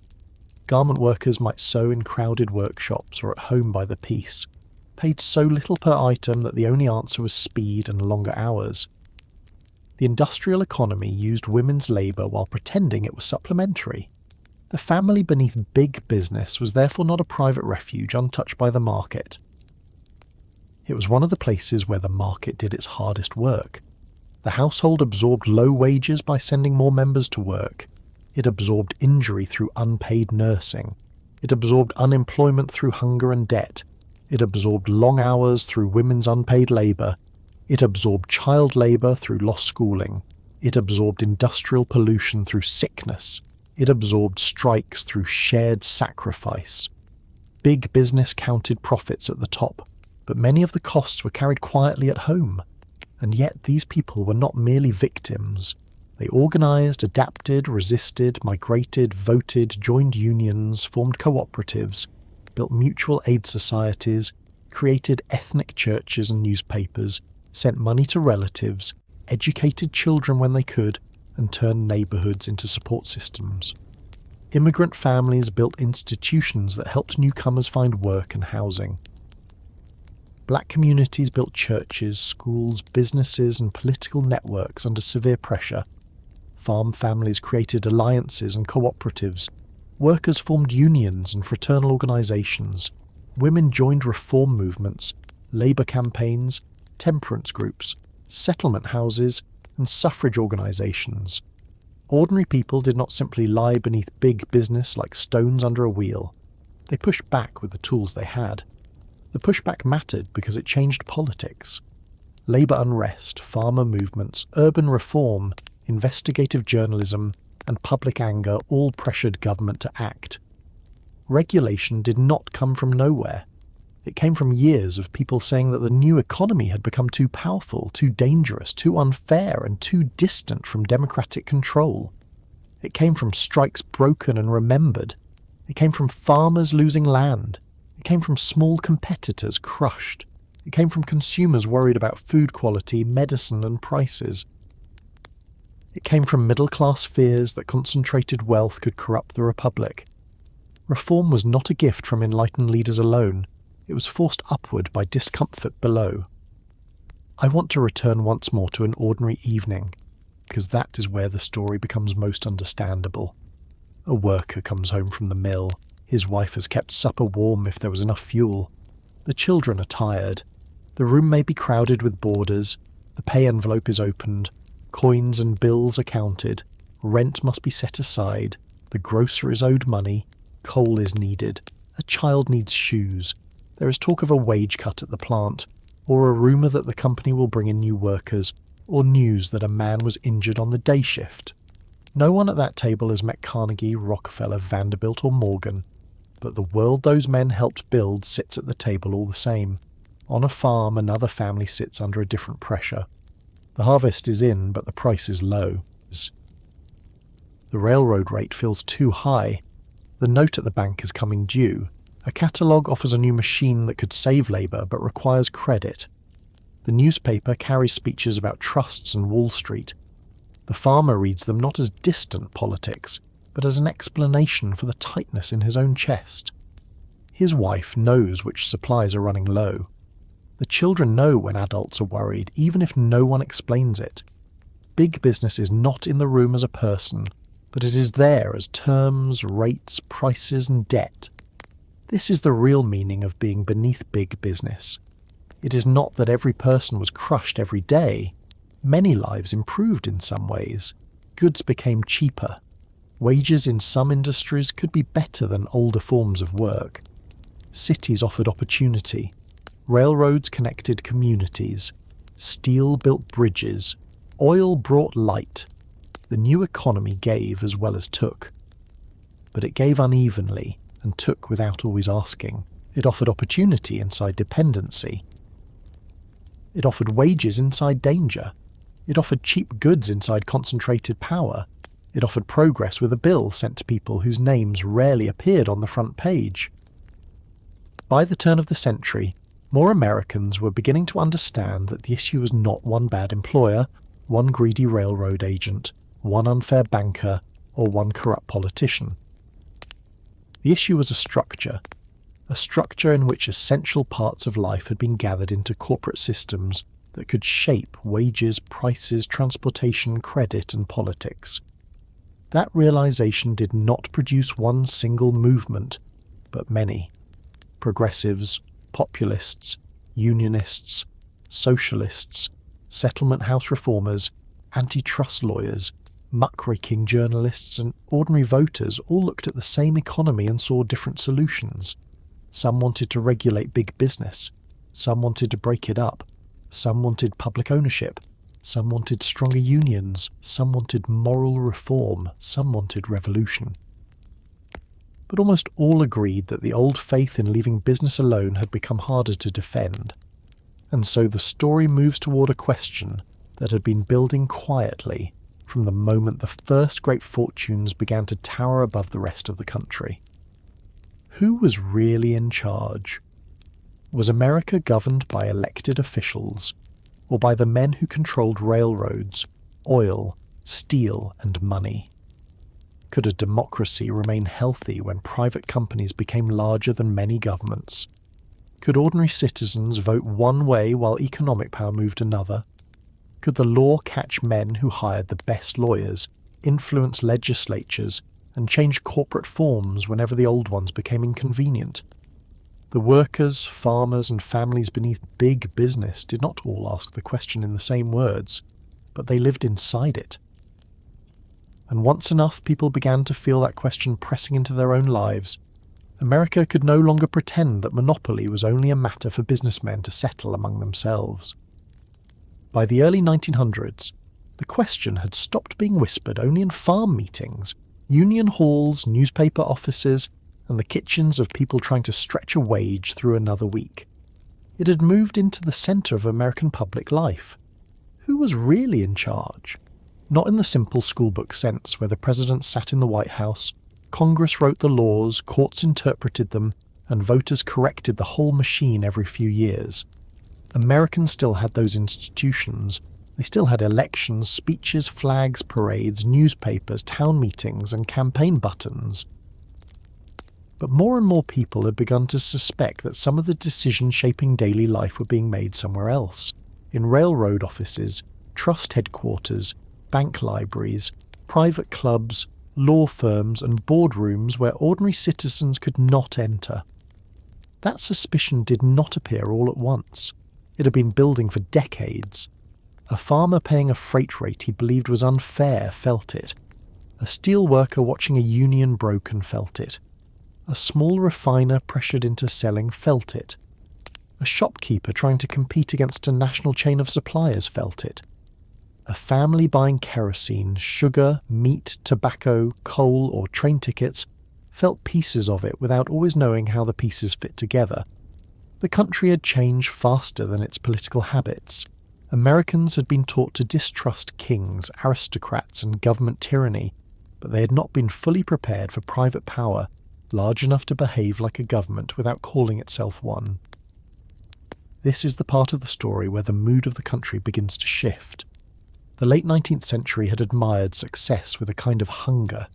Newspapers followed fortunes. Biographies praised self-made men. Young boys were given stories about industry, thrift, discipline, and ambition. The rich were criticised, certainly, but they were also studied as if they had discovered a secret law of life. By 1900, that admiration was still there, but it was no longer alone. It had been joined by suspicion, anger, and a demand for explanation. How had these fortunes been made? What had they done to competitors? What did they do to workers? What did they do to politics? And if a corporation became powerful enough to decide the terms of an entire industry, was it still just a business? The newspapers helped turn that question into a national habit. Investigative journalists, later called muckrakers, began digging into the machinery behind the polished public image of big business. They did not simply say rich men were rich. Everyone could see that. They showed methods. They showed contracts, rebates, stock manipulation, rotten food, dangerous medicines, bought influence, miserable working conditions, and the quiet links between money and law. Ida Tarbell's investigation of Standard Oil was especially important because she did something more powerful than shout. She explained. She traced the rise of Rockefeller's company carefully, showing how secret railroad rebates, pressure on competitors, corporate concealment, and aggressive consolidation had built the oil trust. Readers who had heard vague complaints about monopoly could now follow the machine step by step. That mattered because the machine had often protected itself through complexity. A farmer might know he was being squeezed, but not know which agreement caused it. A consumer might know a product came from a trust, but not how the trust had killed rivals. A worker might know the company was powerful, but not how its board connected to banks, railroads, and other corporations. Muckraking journalism gave people a map, and once people can see a map of power, they do not look at the world in quite the same way again. Ida Tarbell's work struck Rockefeller's reputation hard, not because she invented a cartoon villain, but because she connected his success to specific practices many Americans considered unfair. Rockefeller had already withdrawn from daily management by then, and Standard Oil had become a vast system beyond one man's desk, but the public still saw him as the face of it. The quiet Baptist bookkeeper, the man who gave money to charity, the man who spoke of order and efficiency, was now also the man whose company symbolized the hidden violence of monopoly. Tarbell's own family history gave the story personal force. Her father had been in the Pennsylvania oil business and had suffered during Standard's rise. But her work was not merely revenge, it was documentation. It helped convince Americans that antitrust was not an abstract legal issue. It was a question of whether fair dealing could survive when one corporation controlled the road, the buyer, the seller, and the price. Other writers exposed other parts of the new economy. Lincoln Steffens wrote about corruption in city governments, showing how business interests and political machines fed one another. Upton Sinclair wrote The Jungle, intending to reveal the conditions faced by immigrant workers in Chicago's meatpacking industry, and instead shocked many readers most deeply with descriptions of filthy food production. The public reaction helped lead to federal meat inspection and pure food laws in 1906. That response says something important and uncomfortable. Middle-class readers were often more quickly moved by fear of contaminated food on their own tables than by the suffering of workers who processed it. Still, reform followed, and reform often arrived through mixed motives. A law can be pushed by sympathy, fear, anger, self-interest, or all of them at once. By this point, Theodore Roosevelt had become the public face of a new kind of federal response. Roosevelt was not anti-business in the simple sense. He did not believe every large corporation should be destroyed merely because it was large. He believed big business was part of modern life, and that the federal government had to become strong enough to supervise it.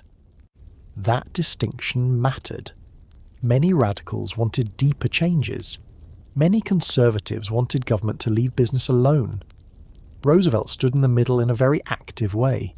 He accepted industrial scale, but rejected the idea that private scale should be beyond public control.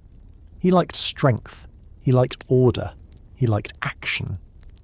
And he understood that a government too weak to confront corporate power would lose public trust. His fight against the Northern Securities Company became a symbol.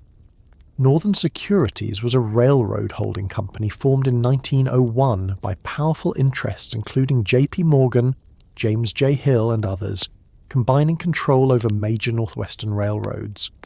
To the men behind it, the company represented stability, order, and an end to destructive competition.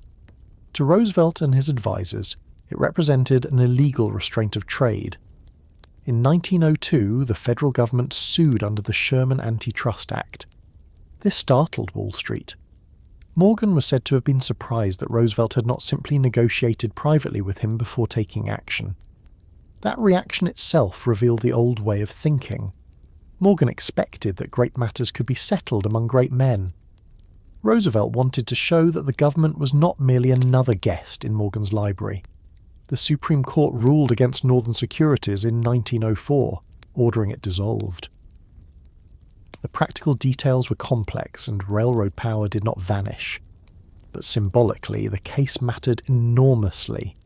It showed that the Sherman Act, which had seemed weak and uncertain for years, could be used against major corporate combinations. It also showed that the president could gain public approval by challenging the largest financial interests in the country. Roosevelt became known as a trust buster, though the label simplifies his position. He did not bust all trusts. He distinguished between what he called good trusts and bad trusts. The good ones, in his view, were large but behaved responsibly under public supervision. The bad ones abused power, restrained trade, and harmed the public. Whether that distinction was clear enough in practice is another question, but it marked a shift in the national argument. Size was no longer automatically proof of success that must be left alone. Size had to answer questions. Now imagine how that felt to ordinary Americans reading the news. For years, many had believed that men like Rockefeller and Morgan operated beyond reach. They watched fortunes grow and heard explanations that sounded final. Efficiency, progress, natural competition, survival of the fittest, the laws of business. Then suddenly the federal government sued one of the great combinations and won. The victory did not fix wages overnight. It did not return every small competitor. It did not make railroad rates fair by magic, but it changed the emotional weather. It suggested that the giants were not untouchable. That suggestion alone was powerful. Roosevelt also supported stronger railroad regulation. The Hepburn Act of 1906 gave the Interstate Commerce Commission more authority to set maximum railroad rates and examine railroad records. Railroads had been one of the first industries where Americans felt the danger of private control over public necessity, and regulation had been demanded for decades by farmers, shippers, and reformers. The Hepburn Act did not end railroad power, but it strengthened the idea that a company serving public needs could be brought under public rules. This idea would become central to the modern regulatory state. Private property remained private, but when private property became a gate through which the public had to pass, government claimed a right to stand nearby. The Standard Oil case took longer, but became even more famous. In 1906, the federal government filed suit against Standard Oil under the Sherman Act. The case moved through the courts, and in 1911 the Supreme Court ordered the breakup of Standard Oil into separate companies. The decision held that Standard had unreasonably restrained trade.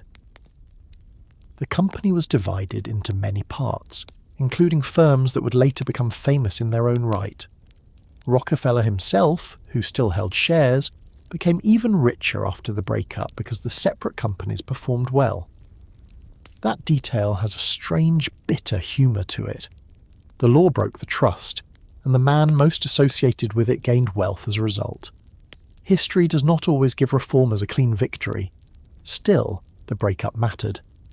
It declared that there was a line large corporations could cross, and that once crossed, even the most powerful could be forced to change structure.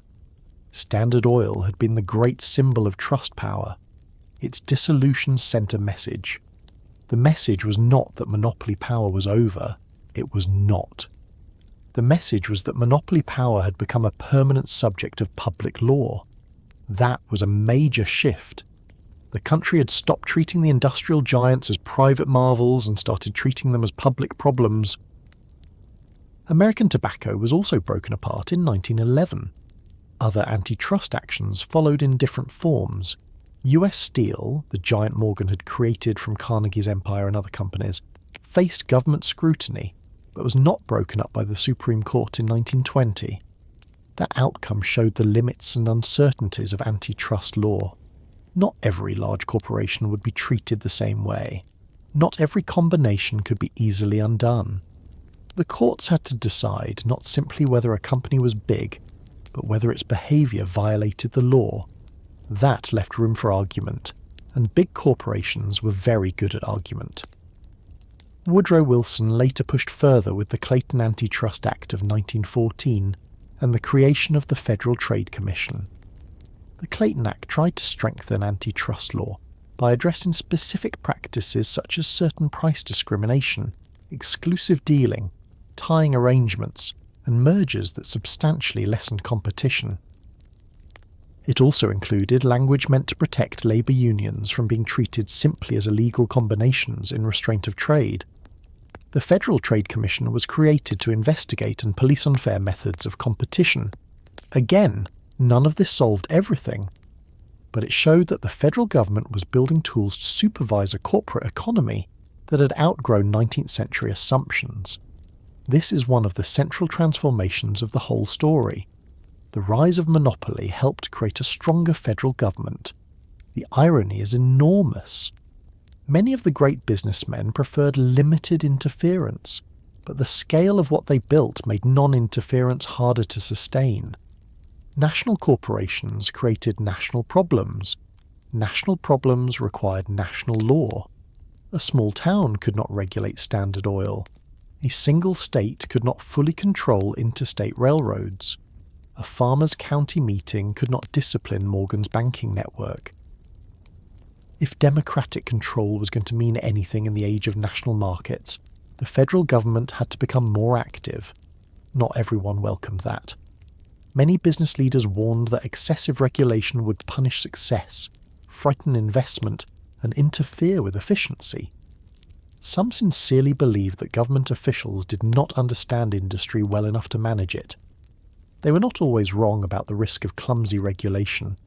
Government could be corrupt, slow, political, and badly informed. But the alternative, leaving enormous private systems to police themselves, had become unacceptable to too many people.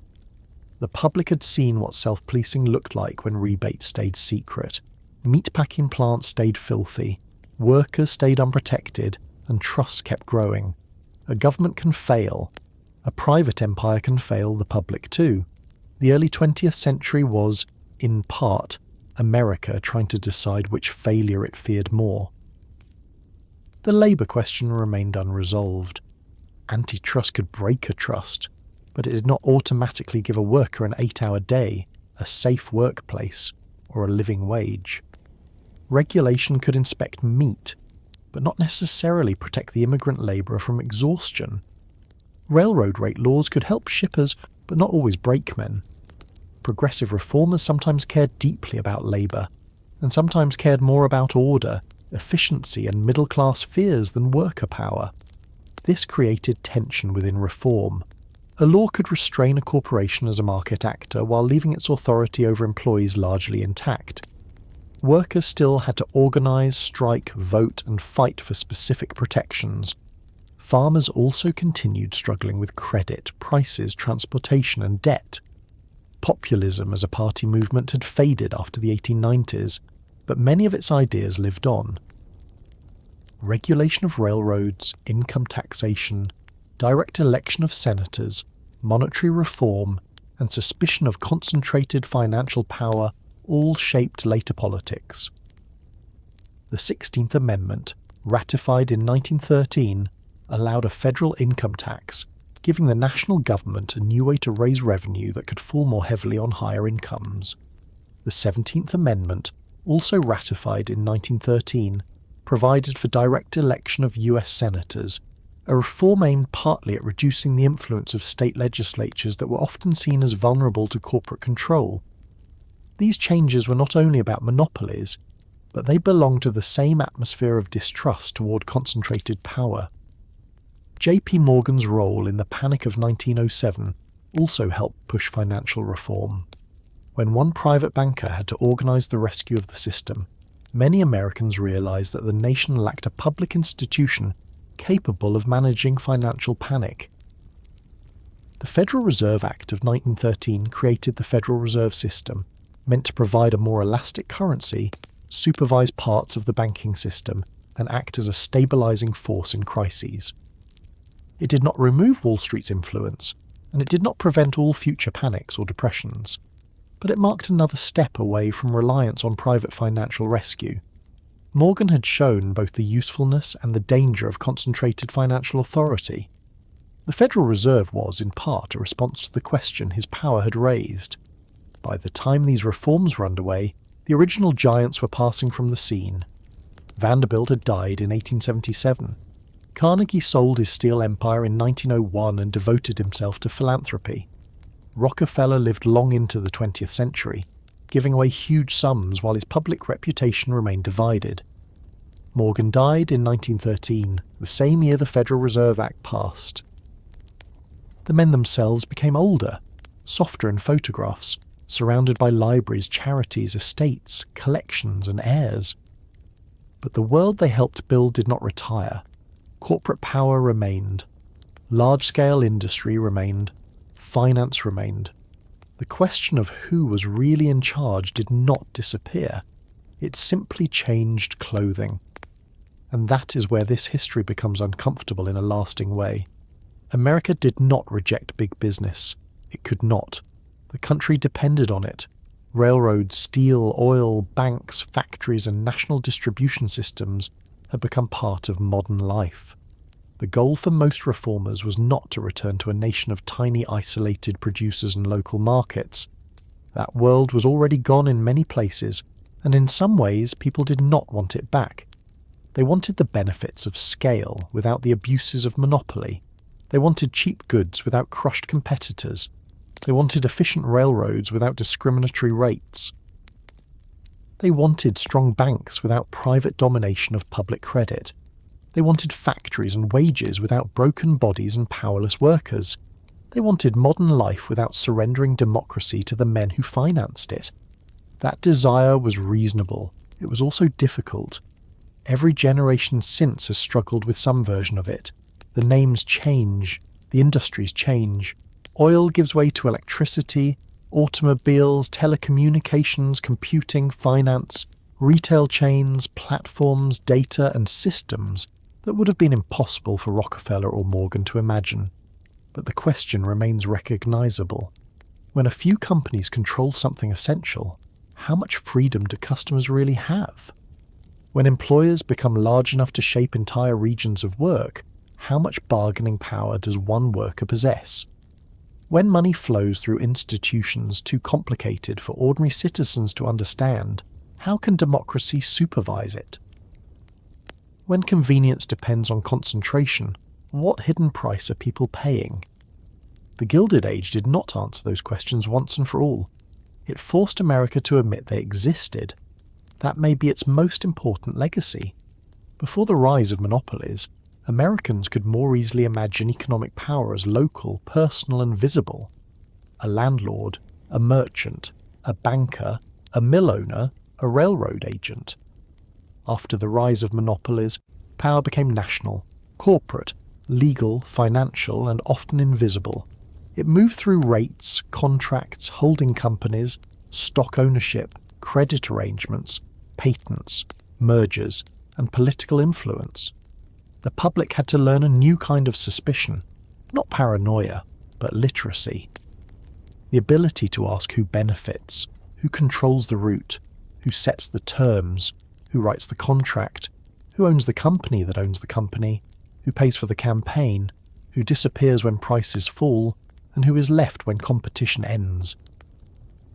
There is a moment I like to imagine near the end of this period. Not a famous moment. Not Roosevelt giving a speech, or Rockefeller reading Tarbell, or Morgan testifying before Congress. Just an ordinary person reading the newspaper at a kitchen table. The paper is folded beside a cup of coffee. There is an article about a trust investigation, a railroad rate case, a strike, a new law, or a speech about the money power. The reader may be a worker, a farmer, a clerk, a teacher, a small merchant, or a housewife whose household budget has taught her more about prices than any economist could. The names in the article are large and distant. Standard Oil, US Steel, Northern Securities, JP Morgan and Company, the Interstate Commerce Commission, the Supreme Court. But the issue is close. It is the price of light, the cost of freight, the wage in the envelope, the safety of food, the interest on debt, the future of a child looking for work. That person may not have all the answers. Most people did not. Most of us still do not. But the act of asking mattered. Who decides? Who profits? Who pays? Who watches the powerful? Those questions are part of citizenship in an industrial society.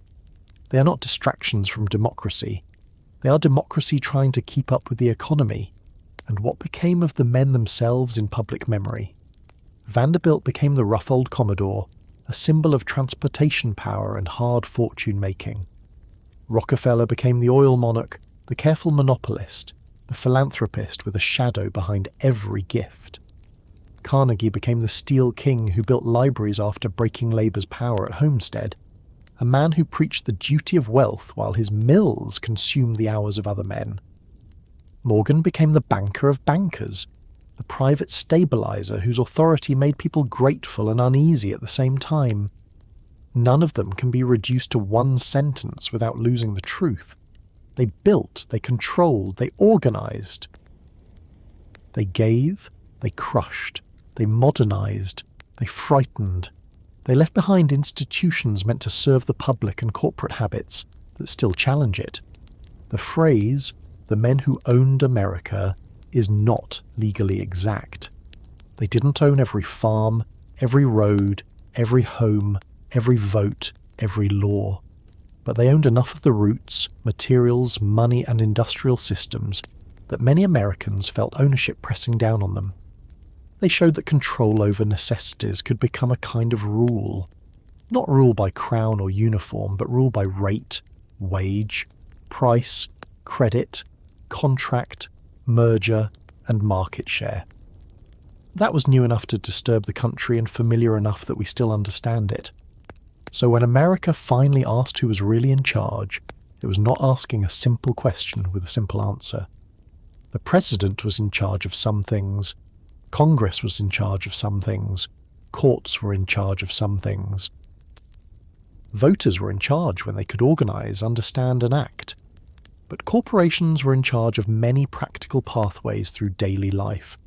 Banks were in charge of credit. Railroads had been in charge of movement. Oil companies had shaped light and fuel. Steel companies shaped construction and industry. The truth was divided, and that division was the problem.